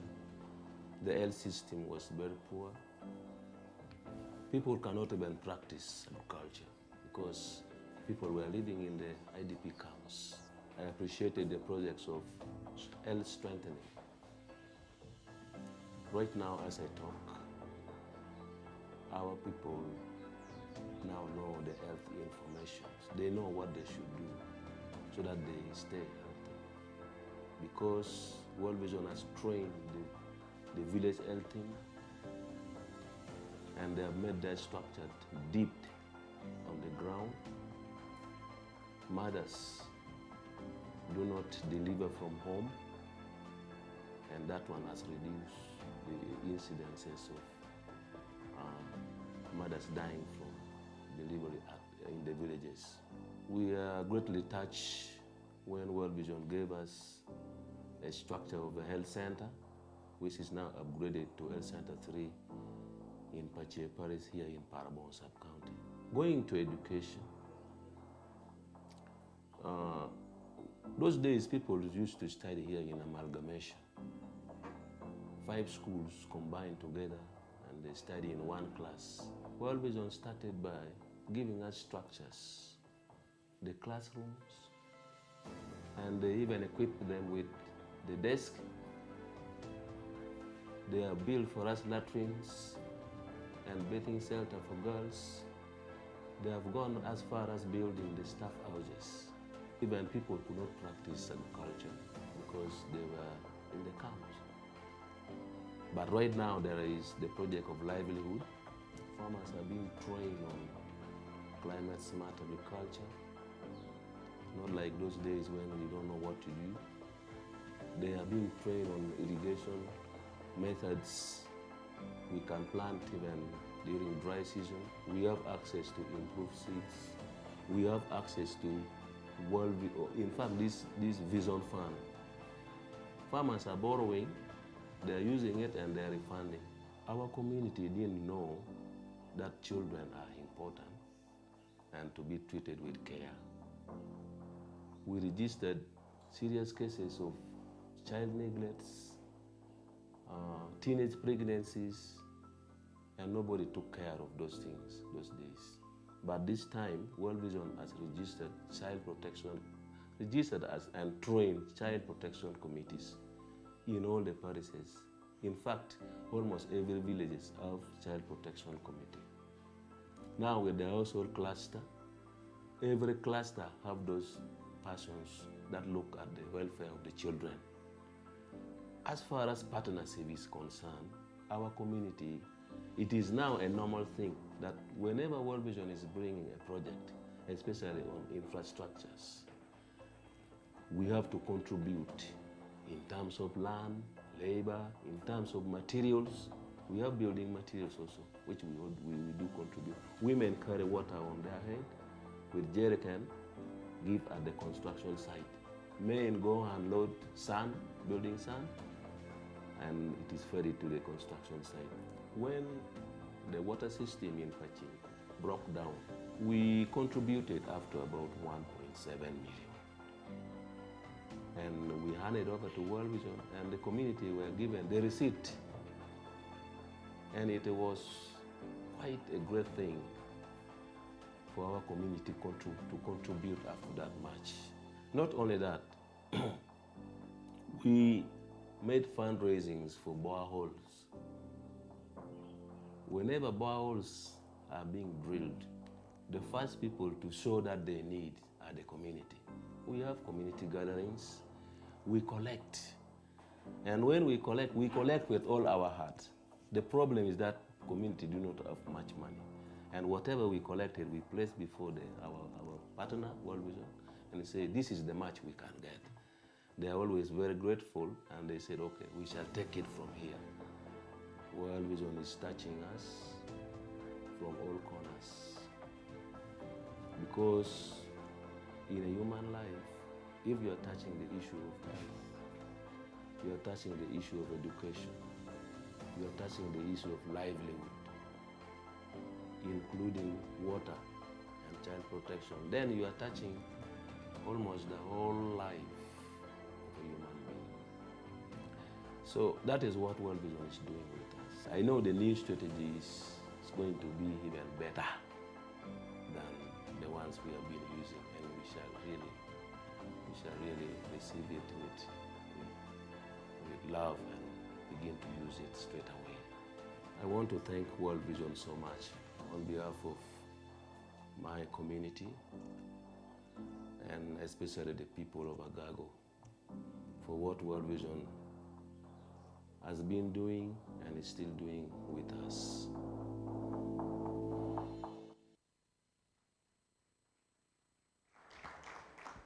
Come on, round of applause. That is so, so deep. You can tell from his expression as a leader that World Vision does not necessarily give out projects, but it makes sure that the communities are self-sustaining and they're part of the bigger strategy and product. Ladies and gentlemen, I want to recognize the presence of our youth MP, Northern Uganda, Honorable Okot Boniface. Welcome, sir. That is our youth MP in Parliament. I'm saying youth MP because the Parliament is full of youths of late, but our voice, we believe it's being sounded well. And that said, remember earlier on we talked about Sanlam doing something great in the northern part of the country. Ladies and gentlemen, together with me, let's welcome Mr. Donato Laboke, the head of marketing and channel development from Sanlam East Africa, to talk to us just in a few minutes. Ladies and gentlemen, let's give him a round of applause. These are our partner for the next 3 years. You're welcome, Don.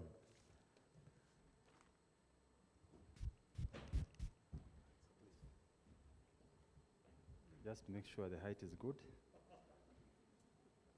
Thank you. I'm filled with emotions. It's an interesting journey we've had. All protocol observed, I'll go straight into the substance of the discussion. Allow me to ask my colleagues to stand, Dorothy and Deborah from Sanlam. So Sanlam, why are we here?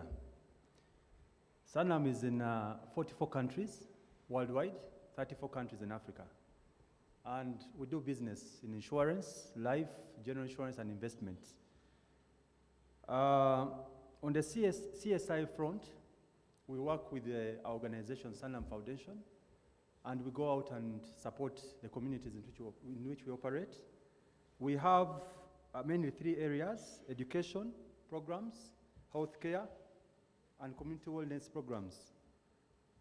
Over the last 9 years, Sanlam has spent over $40 million in supporting communities combined.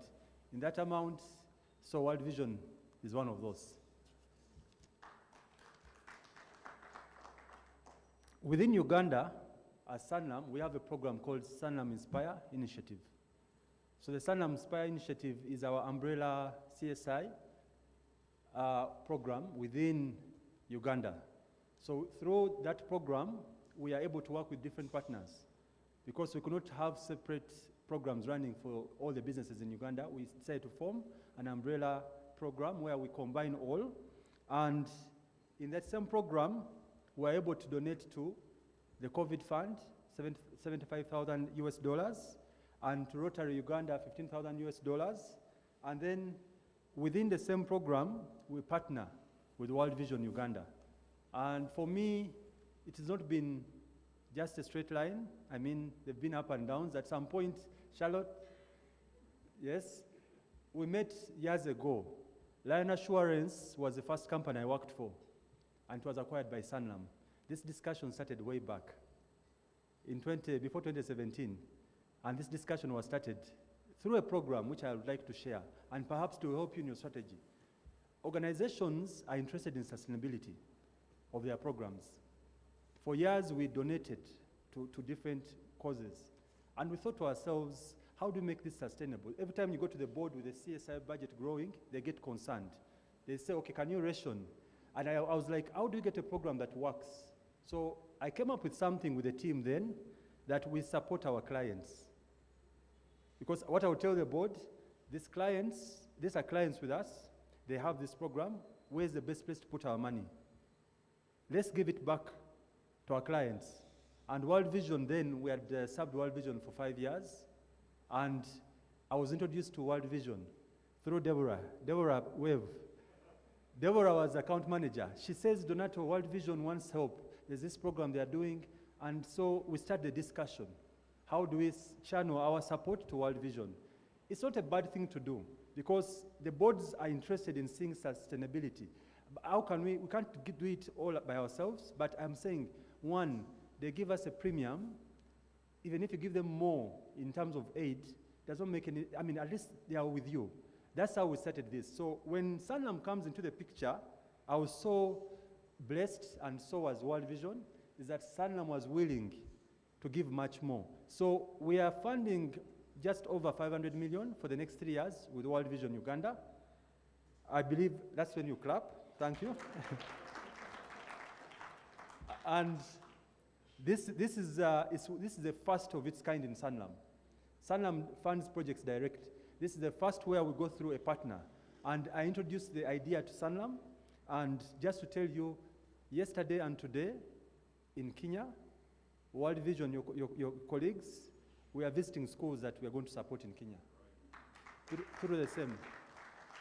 So as I speak now, they're on road, going to visit some of the schools, and we are taking the same concept from Uganda over to Kenya, and Sanlam is very excited because this makes it very easy when we work with an organization that understands the space we are looking at. So just to give you some lessons in life that I believe inspire us as I conclude. Like some will say, it's not about how much you have. What is important is what you do with what you have. And then one thing I find that touches me most in life, this is what I call the puzzles of our blessed lives, is the little you have is more to another. And what you think is more to you is less to another. What does this say to us? Is whatever you have, see what you can do for people around you. And I believe as businesses, Sanlam has done this committedly over the years, And this touches not only Sanlam as a brand, but the people who work for Sanlam. If we who hold the offices don't have this connection to the communities, we'll sign sponsorships for sports, we'll sign sponsorships for events, and forget that there are people who need our help. Thank you so much, and I wish you all the best in the next 5 years.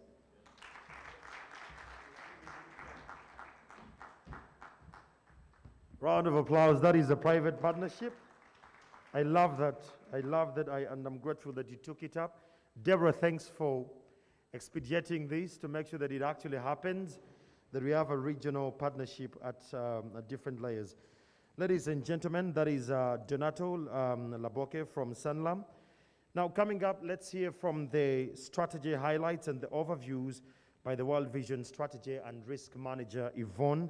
Let's pay attention to this. This will give us the overview of everything. Let's welcome Yvonne, ladies and gentlemen.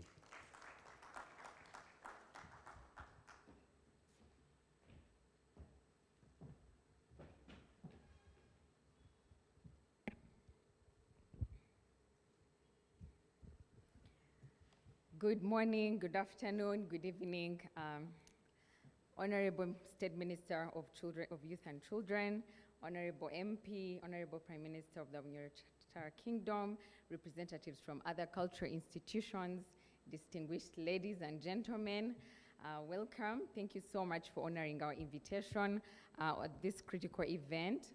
I'm Yvonne Navasa, and today I am going to be speaking on behalf of my colleagues, speaking on behalf of the management of World Vision. I'm going to be sharing with you our strategy for the next 5 years. This is a strategy that we completed. However, due to the current state, we were not able to launch it to the public as soon as we would have wanted. But we thank you so much for coming today. And I'm going to take you through the highlights of what we hope to achieve as an organization for the next 5 years. So before we started developing this strategy, we first looked at the contextual background to understand what are the issues facing the children. And I believe by now you have already understood, even hearing from the children, that first of all, as a country, we are unique in a way that half of our population is a young population. So over 57.8% of our population is young. And as World Vision, we're a child-facing organization. So we are going to be looking to serving this young population and preparing them for the future. And what is unfortunate is that out of these young children, at least 40% are in poor households. And we understand that that is a root cause for many of these issues that we are facing. And as World Vision, we are very focused on targeting the root causes of issues that face the children. Another very interesting statistic about our country is that we are the largest refugee hosting country in Africa.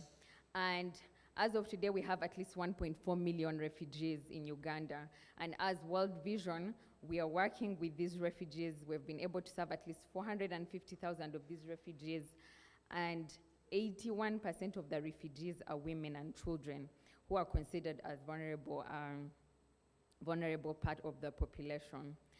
And we have seen these past 2 years when COVID-19 came in and altered the world as we knew it and how it has affected the children.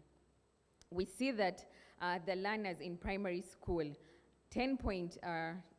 approximately 10.7 million learners who are in primary school have lost at least 1.8 trillion hours of schooling.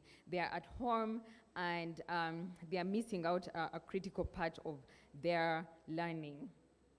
And also another critical thing I think that we've had the children also mention is the rise in the violence against children and how the COVID-19 pandemic, because they are at home, many of them have found themselves having to go back into child labor. The young girls have been exposed to more, pregnancies, and we are not even sure that when schools reopen, a number of them may not actually be able to return to school. So that is just a bit of a contextual background.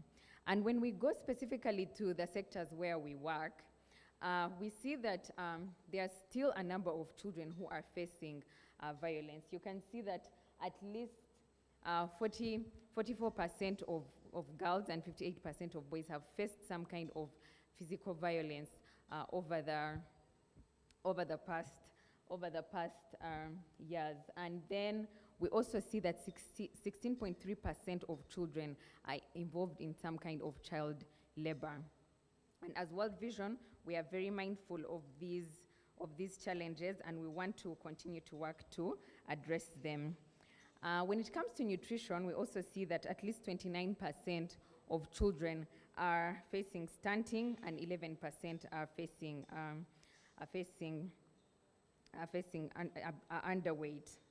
When we go to health, we see that there are at least 43 children who still die out of 1,000 live births that happen in the country, and also at least 30% of children don't have access to clean water. When we go now to education, we see that as a country we have a lot of enrollment. There are a lot of children going to school. Most of the children go to school, but their reading skills are still not up to date. They cannot read and effectively express themselves in English. So that is also another issue that we want to address.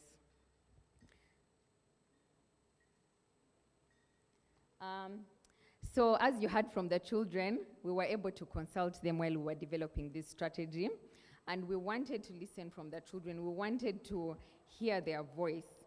So we went around in the communities where we work, and we gathered these children, and we sat down with them, and we wanted to know what issues affect you. We did not want to assume. And you can see overwhelmingly, we have issues of child dropout, school dropout coming very high.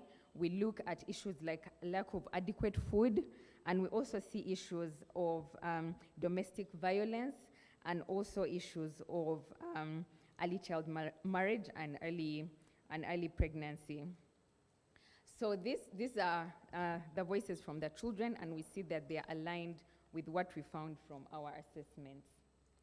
Now, when I go specifically to talk about World Vision, in terms of where we are now, when we've understood these issues as an organization, first of all, we look for where the most vulnerable children are, and that's where we go. So currently in Uganda, we have presence in 49 districts. And in these 49 districts, we are creating transformation through area programs. World Vision runs an area program which spans 10 to 15 years. So when World Vision comes to an area, they are not going to come for 2 years and out they go. No. We want transformation to happen. We empower the communities, we nurture them, we work with them, so that over the course of 10 to 15 years, with our partners and donors, we make sure that by the time we are leaving, transformation has happened. And you see that our approach is holistic, and you can see that our presence in the West Nile areas and in Karamoja region, where the largest pockets of vulnerabilities are found, is where we largely are. We also see that there are still refugees who come in from Congo. That's where you can see the vulnerabilities across the western region and some parts of eastern.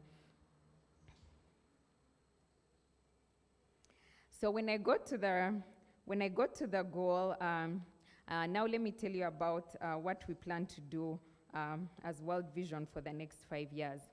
So as World Vision, we want to be able to contribute to increased and sustained well-being for 5.2 million children, and we want to make sure that of those, we are reaching the most vulnerable, who will be approximately 3.8 million children. And another very interesting goal that we have, as World Vision, we do advocacy work. We work with lawmakers to make sure that we are shaping policy for children. And with this work, we are going to be able to reach 16 million children in Uganda. At this point, I want to just reiterate and applaud the government, for example, for the recent bills that have been passed, the child sacrifice bill and the child marriage bill. These are very important bills that World Vision has been working towards, and we are happy that They are now passed. We are going to start working on implementing these, and that's how we are going to reach the 16 million children in Uganda through our advocacy work.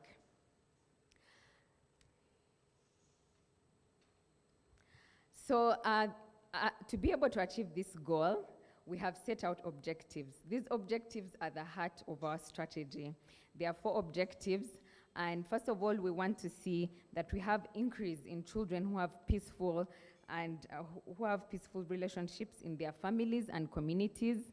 We want to see that children are well nourished. We also want to see that children are protected from infection and disease. And then lastly, we also want to see that there is increase in primary school children who can read. So these 4 objectives are the heart of our strategy. And to be able to achieve these in very practical terms, we have set out, we have technical programs where we work in these 4 areas where we are going to improve the well-being of the children. In our child protection technical program here, we are going to be working closely with the communities to make sure that we end violence against children, to make sure that children have safe communities and they are safe in their families. We want to make sure that we are putting in place structures where children know where to report violence when it happens to them. And we are also working closely with cultural leaders and faith leaders who are also very, very critical in this program to make sure that children are protected and they are safe. Then for our Resilience and Livelihoods program, I think we've already seen part of this. And here we'll be working specifically with Vision Fund, our sister organization, which is a microfinance institution, where we'll be able to extend affordable credit services to the communities that we serve. And we'll also be working towards empowering farmers, empowering communities to have more sustainable agriculture, their agricultural outputs, having access to good farming methods. We are promoting saving cultures. They are having saving groups. They are being empowered and they are having financial independence to be able to provide their children with what they need. And for the health program here, we're going to continue working with the established structures that are within the government, like the village health teams, making sure that children, first of all, are protected from diseases, immunization is happening, we're sensitizing communities, we're working with mothers, we're making sure that communities have safe water, they have access to affordable health services, and we're extending all this to all the communities where we work. And for education here, we are going to be focusing on literacy. As I have mentioned, our children are in school, but they cannot effectively read. So we want to have this integrated also really within the community. This is a program that is not really, it's school-facing, but it's also holistic in a way that it comes to the home, it comes to the community. Children have access to literacy clubs, they have access to learning materials, and even now during COVID-19, learning has been able to continue. We've been able to continue supporting learning through these literacy programs that we have been running in close collaboration with our partners. So that is a look at our programs. And then this is just to again mention that we have made sure that we are aligned to the global agenda and also the national priorities. And we've been able to align our strategy. And as World Vision, we are going to directly contribute to achievement of at least 10 sustainable development goals. And very specifically for the National Development Plan, we are going to facilitate achievement of outcomes within the human capital development component. And you can see some of them mentioned there. Now I will talk about some of the approaches that we employ to make sure that we are achieving impact in the communities where we work. As World Vision, we are implementing the household engagement and accountability approach, which is an approach that looks towards empowering communities. So communities are able to form household groups where they put in place leadership structures, and they're able to work together as a household to improve education outcomes for the children, to improve child protection, and all these 4 sectors are represented within these households, and they're able to work closely with the district leadership to make sure that they are demanding for the services that they need as a household. The other aspect is inclusive partnerships. As we are here today, and for all the members who are online joining us, we understand that as World Vision, we have talked about some of the coalitions that we have made, joining forces to end many of these, and understanding that we need partnerships. Similarly, that is how we work with cultural and faith-based institutions to make sure that we are achieving outcomes for the children. The advocacy and accountability framework is also very critical as World Vision, making sure that we are shaping policy. We are working with law enforcement to make sure that laws for children are passed and our children have access to all the services that they need. And then I will also talk about the refugee, some of the adaptive programming that we have been doing in our refugee areas.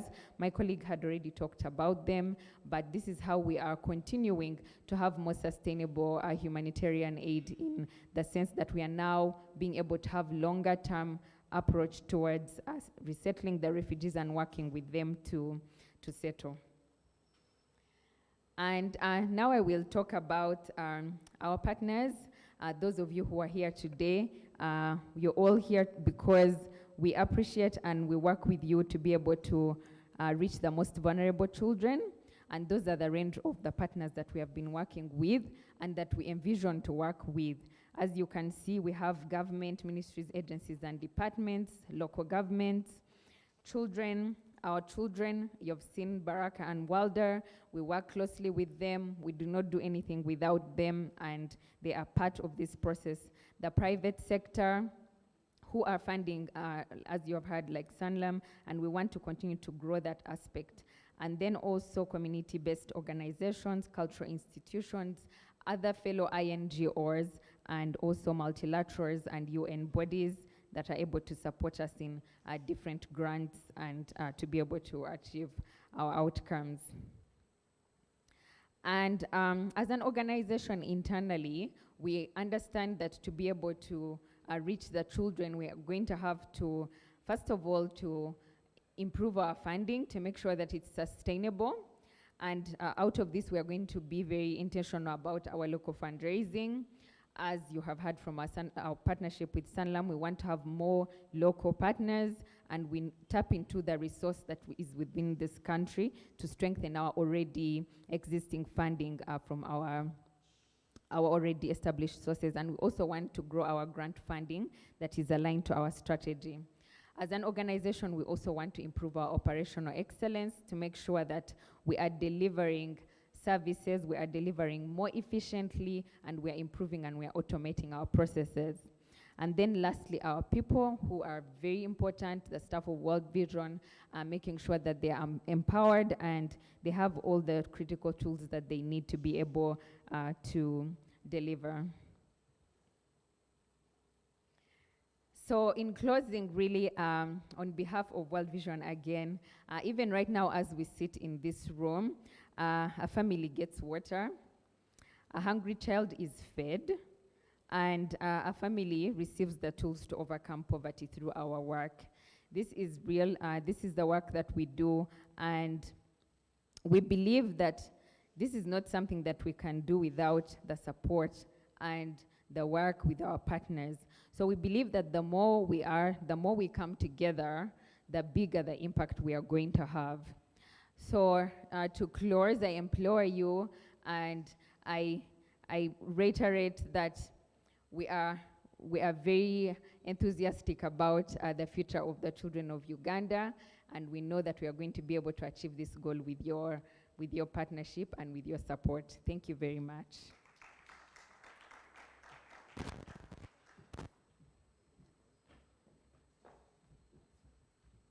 Ladies and gentlemen, just to alert you, let's all join our hands as we welcome the Prime Minister of this great country, Uganda, the Right Honorable Robin Anabanja. Let's all stand up as we welcome her. She's our chief guest today.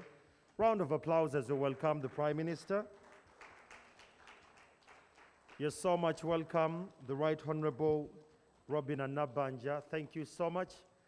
You are leading this conversation from the government lane, and indeed you've supported this great conversation.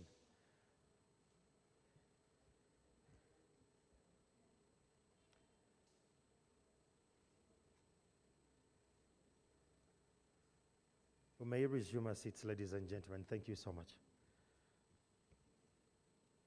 The Right Honorable Prime Minister, now that you're here, just to take you a little bit in a wrap of what you've missed.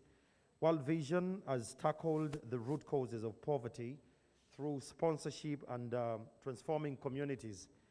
And earlier on, we got to understand that through the Children's Parliament, World Vision has placed children at the center of giving them a platform to discuss issues that concern them and finding lasting solutions. Children are the center stage as ambassadors of change to end violence against them. And in the same way, World Vision has partnered with the different government agencies and private entities. And for example, we had the LC3 in Agago district who works with the World Vision to empower communities for their social transformation. About refugees, which you're very passionate about, the Right Honorable Prime Minister, World Vision stands and will continue to stand with refugees to offer durable solutions and self-reliancy approaches and models in the different refugee camps. World Vision has gone ahead to partner with different government agencies, especially the Ministry of Health, Ministry of Labor, Gender and Social Development, the Ministry of Education, and the Ministry of the Youth and the Children. And this is not only a strategy that covers only World Vision, but it works profoundly with the government. Ladies and gentlemen, that said, allow me now to call for a clip from the Ministry of Education and Sports, and we see how greatly they are embedded in this strategy. World Vision has made a very big contribution in our education system. In the provision of quality education, it has trained teachers. It has oriented teachers, and this has improved the capacity of teachers to handle these children, and of course by that providing quality education. But it didn't stop at human resource area. It has gone ahead even to construct schools.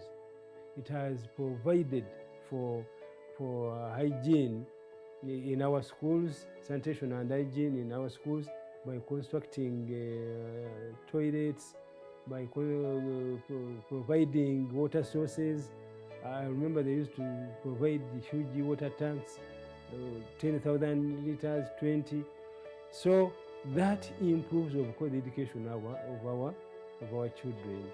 The necessary kind of facilities, the necessary support is given both to the teacher and to the child. In 2020 March, schools closed, and these learners went back to their homes. So when they went back to their homes, the bigger question now came: how do we reach them out to keep them in shape so that they can have hope that at one day we shall go back to school? It was a challenging moment, but by that time, of course, we had come up with some kind of a plan, which we shared with our stakeholders, World Vision inclusive. So whoever was coming to give us support was giving it in the framework of the plan we had come up with. So I remember we struggled to give out reading materials, and which we are not enough. So we left a lot of learners unattended to, but World Vision moved in to support us. Round of applause. That is how good the entity works with the Ministry of Education and Sports. Now let's listen to the Ministry of Health, given that we're still dealing with a pandemic. Minister of Health.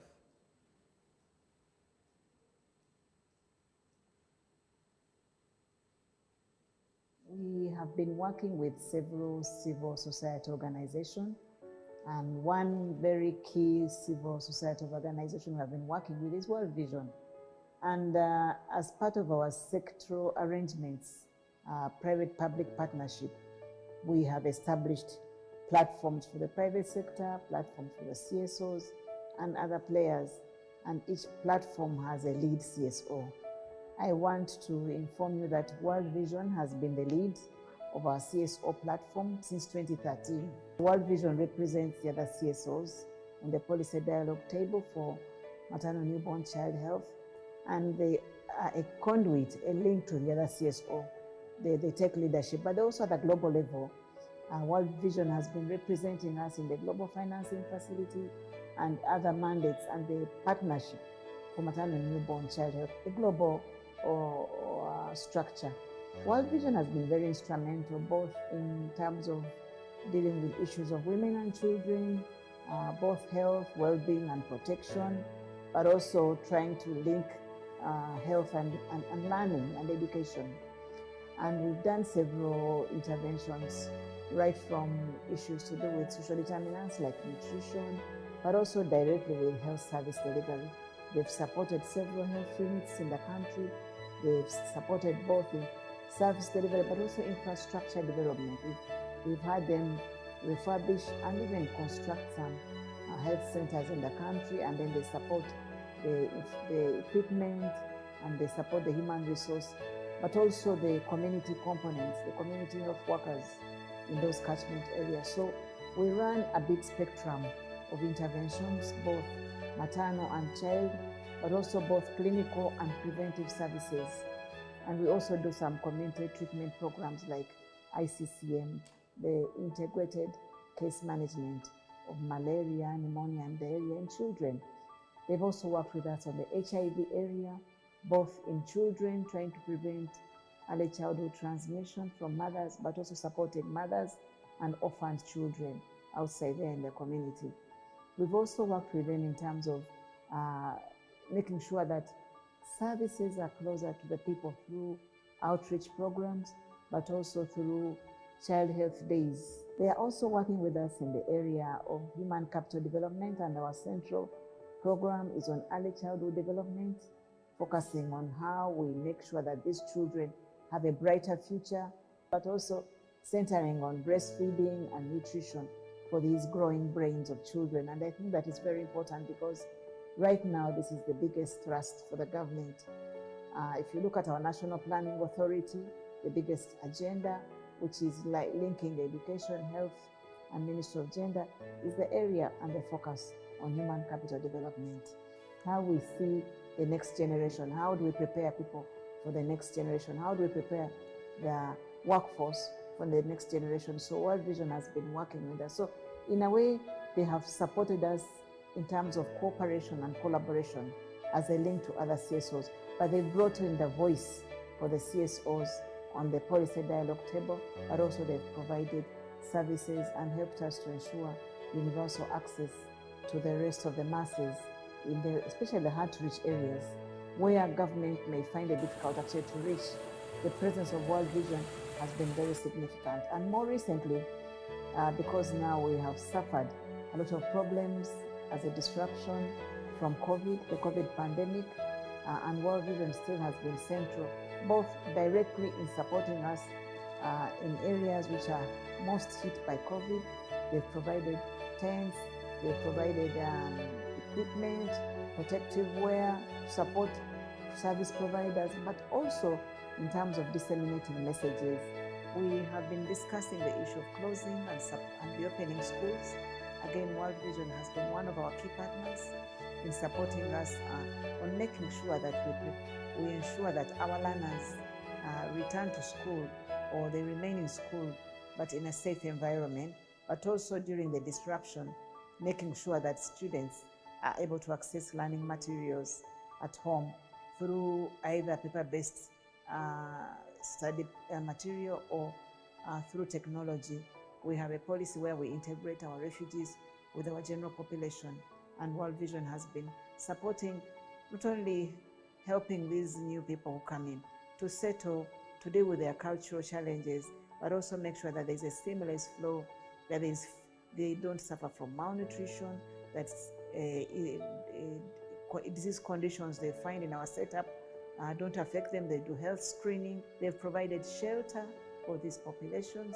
They've provided food and medication, emergency medication for these populations. And that has also helped us because that also has a spillover effect on our general population, because when resources are very few and everybody's sharing, when World Vision comes in, they really help us to make sure that there's no much challenge for the existing host population, but also making sure that the incoming population is well integrated in our system. So basically, World Vision has been very much in support of making sure that we don't leave anybody behind. Round of applause. Thank you so much, Dr. Jessica. Now, in 1986, in Rakai district, while World Vision was doing its job, as it always does, it goes in areas and it spends 15 years in the area, a young boy who had lost the parents and was heading the family of others at a very young age, had, when they were saying that, waliwo okuwandiisa abaana kugombolola, and when he went there, the chairperson saw him, and because the chairperson knew that this young boy was heading a home, he took him at the forefront and he was registered. He was educated by World Vision. Today, as a journalist who has traversed this country, I've gone in these areas, and indeed, the impact of this one young boy who was educated by World Vision from 1986 to today, a remarkable man. Ladies and gentlemen, let's have a clip and we see how World Vision has impacted and changed communities using one person, and the ripple effect is huge.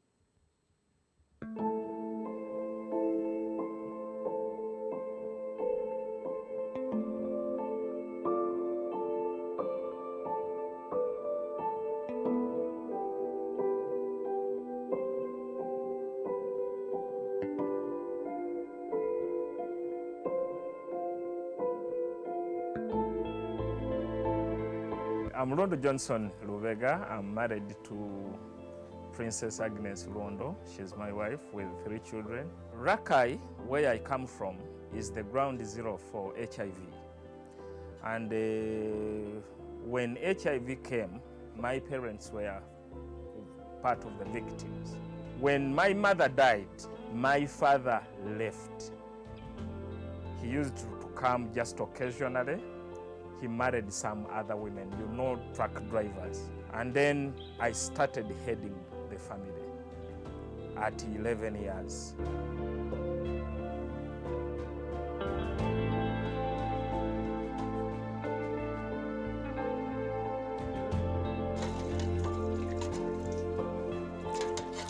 When I lost my father, the first thing, because we had very small plot of land, I had to, with no food, not enough food for us to eat.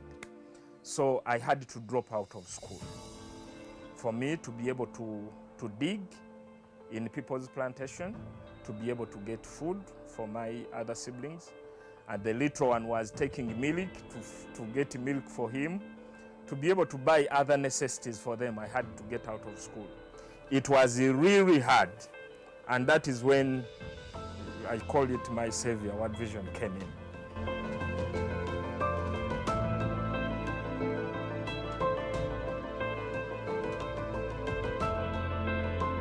By the time I started with World Vision, I was in P4, in primary 4, and they paid for, I completed the primary. I didn't do well because of the circumstances then, and then I went to O-level. They paid for all my O-level education, and then I did very well. In my school, in the 57 years of its existence, I was the first to get a first grade. And I worked hard. I was among the best, actually the second best in Kako. And then I went to university on government scholarship. Even after completing my degree, still my sponsor said, do you want more? And that is when I went for masters in the public administration.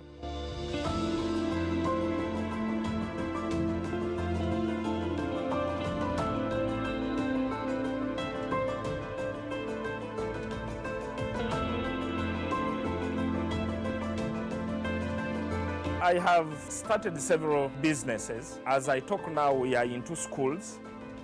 We have already completed construction of a primary school, which can accommodate around 2,000 children. As per now, it is 2 years, and it is one of the best in the district. We have a medical center, which we want to upgrade into a hospital, one of the best hospitals. We have already secured 9 acres of land where we are going to construct. But also there are some other several businesses like a bakery. We have a bakery. This bakery has existed for more than 7 years, and it employs youth in the community that have failed to go to school. They are able to acquire skill. We also have a welding workshop. We have milling operation where we buy maize in the community, do mill and pack.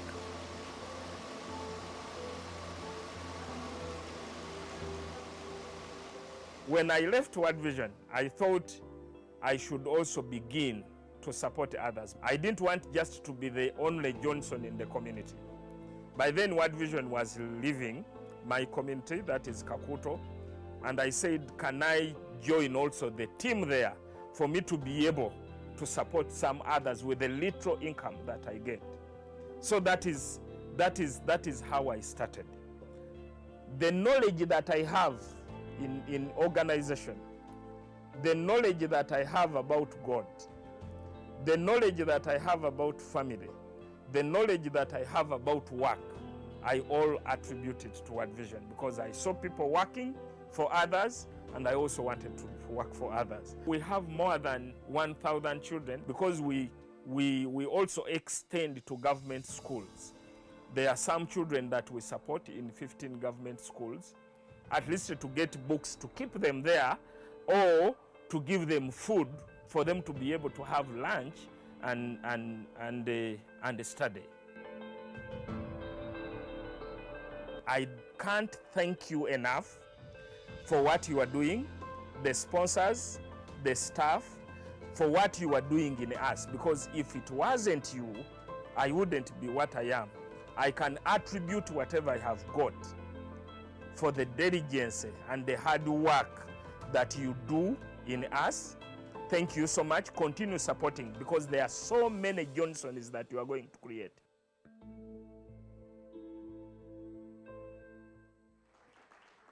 Ladies and gentlemen, Johnson, please stand up for recognition. That is Johnson. He is here with us, and he is the Executive Director of AIM Uganda. I have traveled to your area, and indeed he has touched life. One thing Johnson didn't, I think because of time it was edited out. When Johnson was not performing well, World Vision had to pay someone to till the land that his siblings can have enough food, that he can concentrate at school. So that explains his performance later in the days. Let's clap for World Vision again, ladies and gentlemen. Because of time, allow me right now to welcome the State Minister for Youth and Children Affairs, Honorable Nyirabatsi Sarah Mateke, to address us. It's a very great conversation. I'm sure now she understands even far and beyond how World Vision scope goes. Ladies and gentlemen, Honorable Sarah Mateke.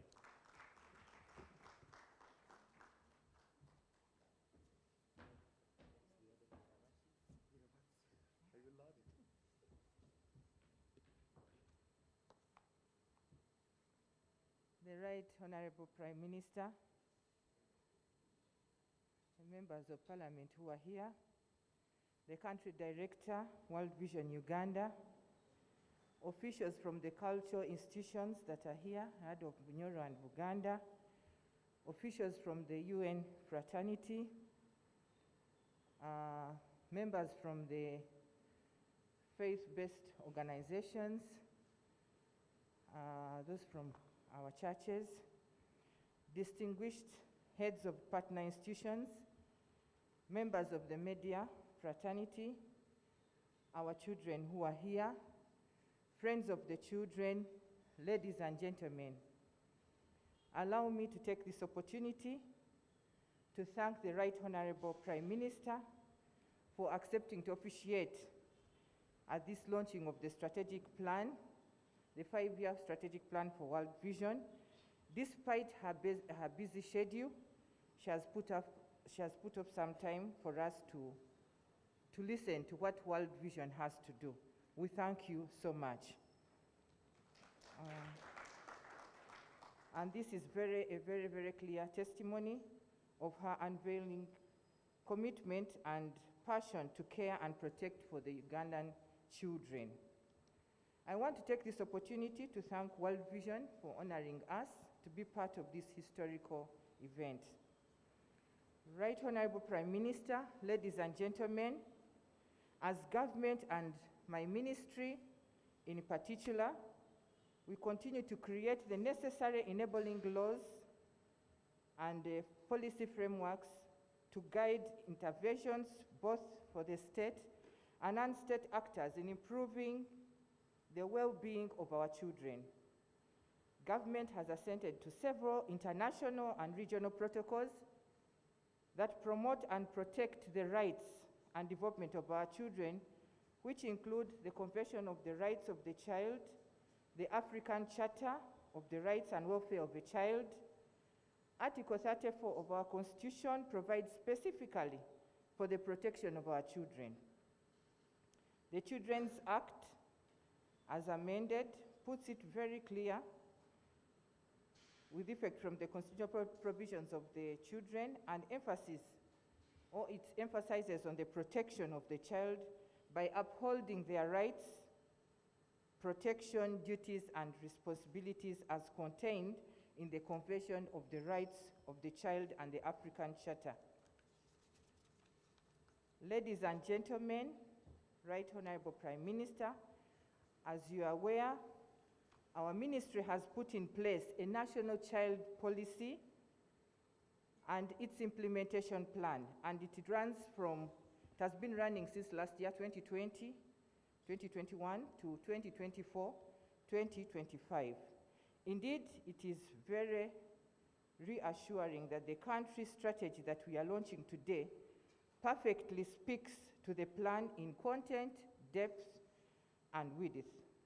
The strategy perfectly addresses itself into the 4 pillars of the National Child Policy of health and survival, development and education, child protection, participation, and systems strengthening.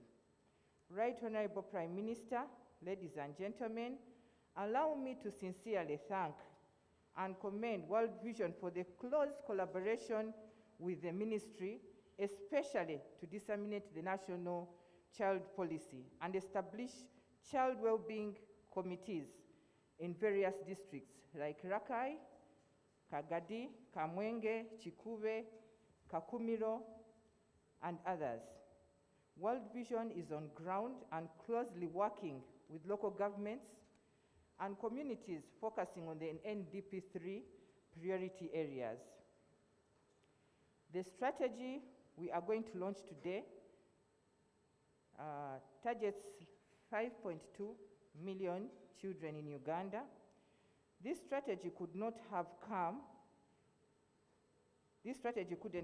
at a better time than this, when we are witnessing a very serious problem with our children due to COVID-19 pandemic.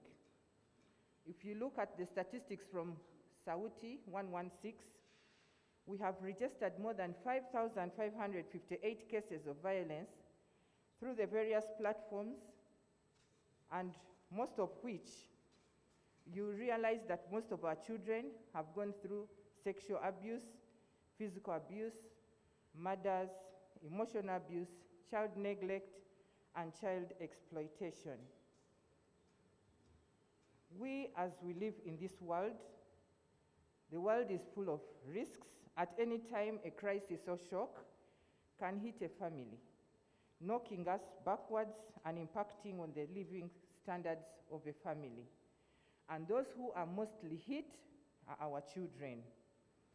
Right Honorable Prime Minister, as we plan for this country, there is nothing we can do and there is no development that will come to this country if we do not strengthen the family system and value our families. If the family is strong, expect a lot in a family. But if the family is weak, then expect a negative part of it. And those who are hit most are our children. We should put in place, as a ministry, we are putting in place a family policy, and we hope that very soon it will be presented in cabinet. And we pray that on top of the family, we already have policies to do with parenting, and we believe that if we come together as family, the biggest thing that is hitting us most, I heard World Vision talking about, is poverty. And of course, poverty, one of the things that has made it escalate is because we have a lot of differences and breaking up of families.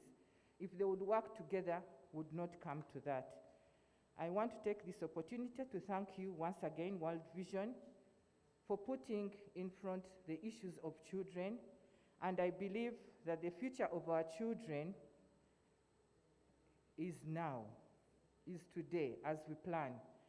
Because from the pandemic, what we have faced and what we have seen, we only pray that we have a future that will be bright for our children. As I conclude, allow me to invite the Honorable Prime Minister to launch the World Vision 5-year strategic plan, which intends to target 5.2 million Ugandan children. Thank you so much for God and my country.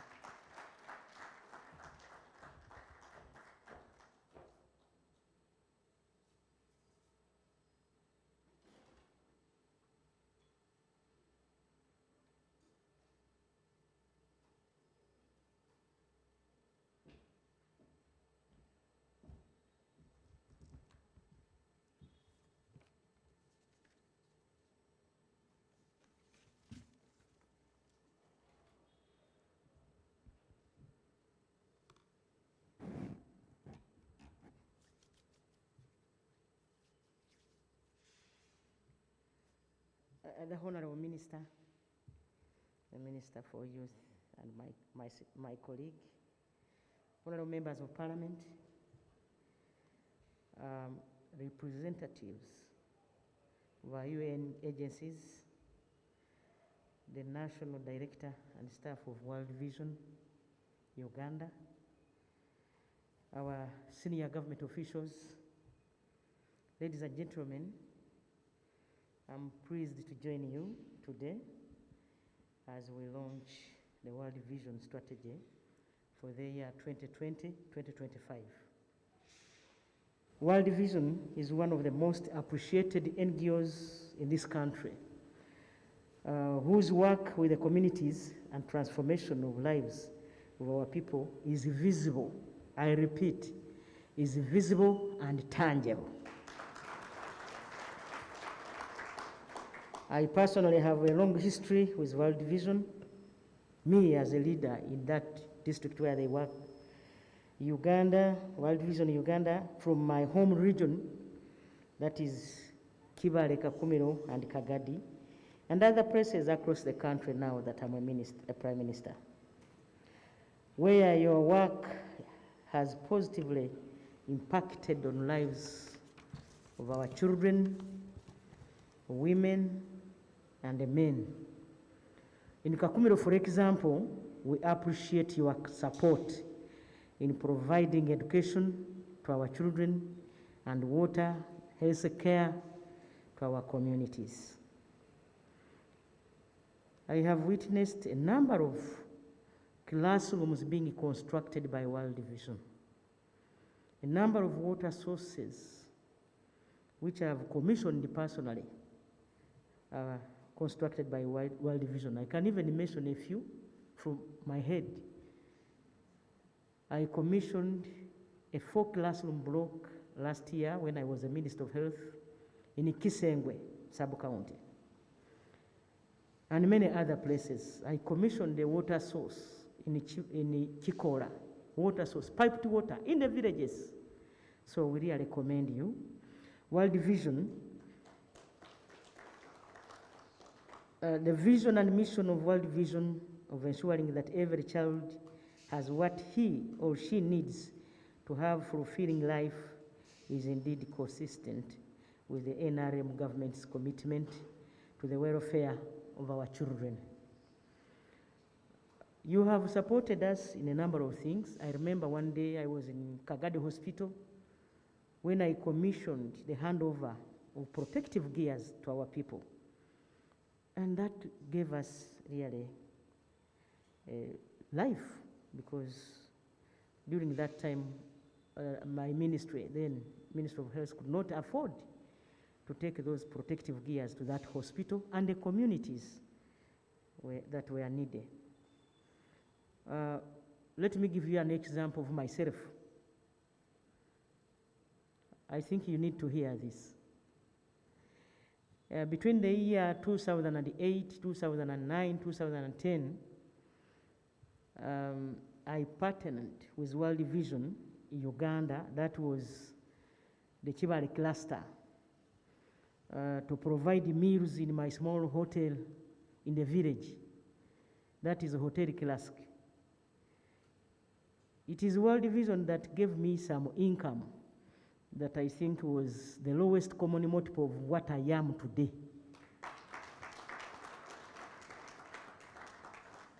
In 2010, I was paid 10 million. That was a lot of money for me. Which money gave me the energy to stand as a member of parliament. And remember, you know, when you were standing as a member of parliament, transport, hiring of vehicles, this and this, that money was from World Vision, and I want to really thank you now.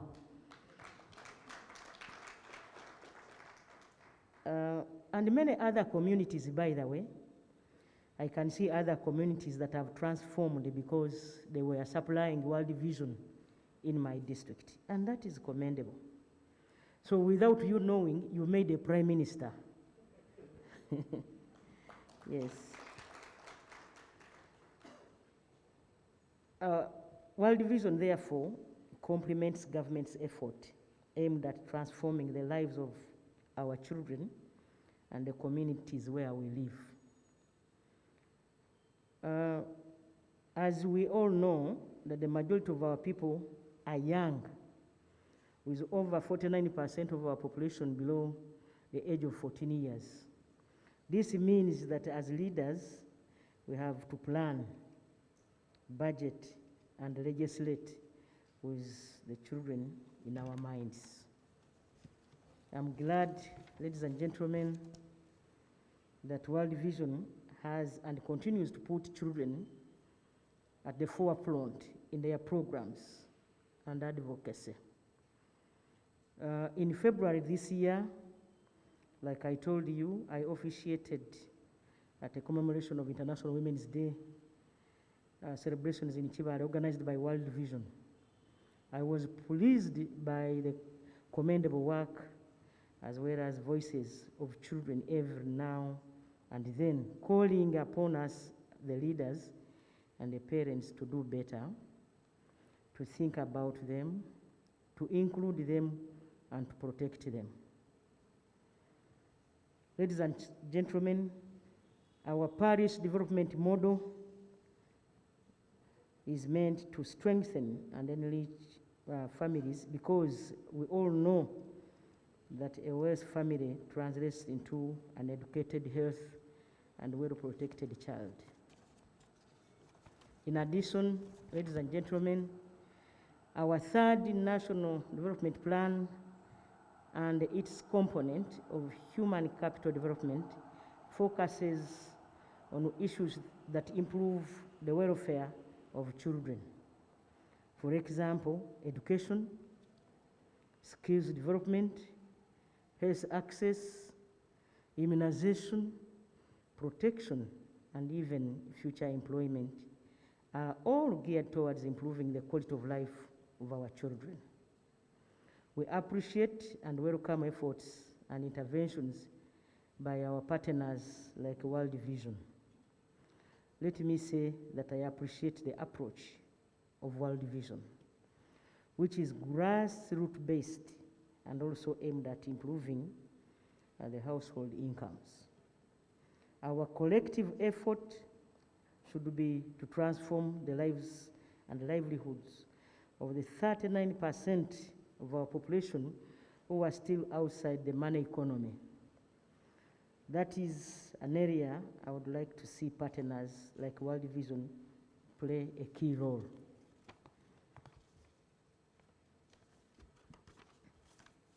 As I launch this strategy today, it is my prayer that the strategy helps World Vision to remain the World Vision we all know and associate with.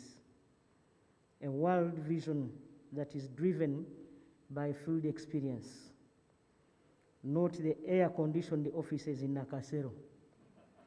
A World Vision that responds to the cries of every child.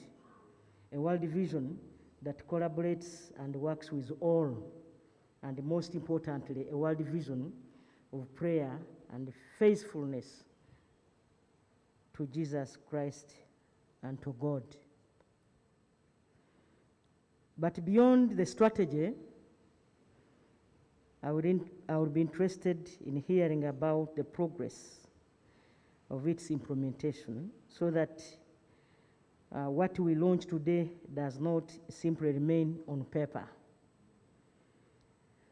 You have my and the government's full support. Ladies and gentlemen, Honorable Minister, it's now my pleasure to launch this World Vision Uganda Strategy 2020-2025. Thank you so much.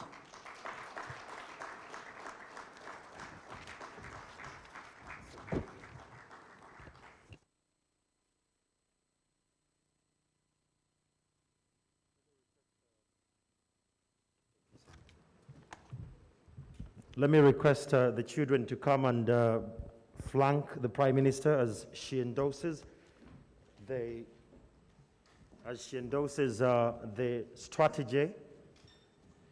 She endorses the strategy as we launch it today. Walter, you will stand on the other side. The Prime Minister will be next to you. Okay.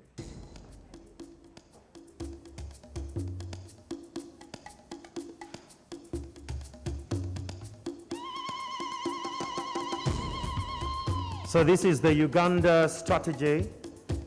The Prime Minister is going to sign it with Justice Barak and Walter Namuyinga, together with the State Minister for Children Affairs.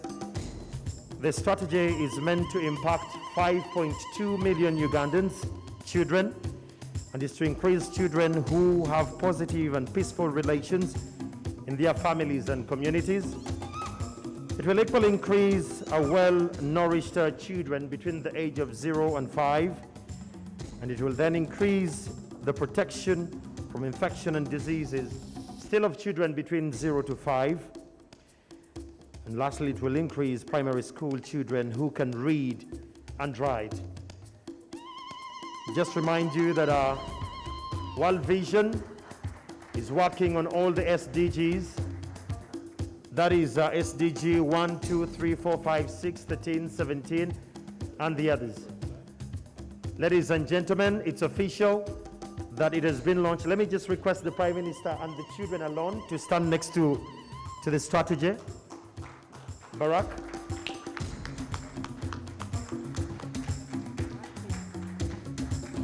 Thank you so much, ladies and gentlemen. Thank you so much, the Right Honorable Prime Minister. Thank you so much, the Minister of State for Children and Youth Affairs. Ladies and gentlemen, round of applause again to the Prime Minister. She has committed on behalf of government and herself that she is going to make sure that this goes far beyond. But one critical thing she has alluded to, and I don't want us to miss it. One, she wants to follow up this strategy, let it not stop on paper, And given the record and the track record, Honorable Minister and the Right Honorable Prime Minister, World Vision will deliver to this. We as the media will follow it up and will amplify this voice at all the different stakes. Ladies and gentlemen, thank you so much for coming. Those who have been a part of this conversation online, beyond the borders, I want to thank you so much. To our great partners, donors, and sponsors, we can't thank you enough. Let's keep this conversation going. Sanlam, as our local partner, thank you so much for being a part of this. And those who have stories that need to be amplified, like Johnson's stories, let's be the Uganda that amplifies and creates more Johnson. I'm Andrew Chamagero. For now, I want to say that thanks for coming. We have come to the end of the launch. Be a part of this conversation, not only here, but even far beyond. Good afternoon.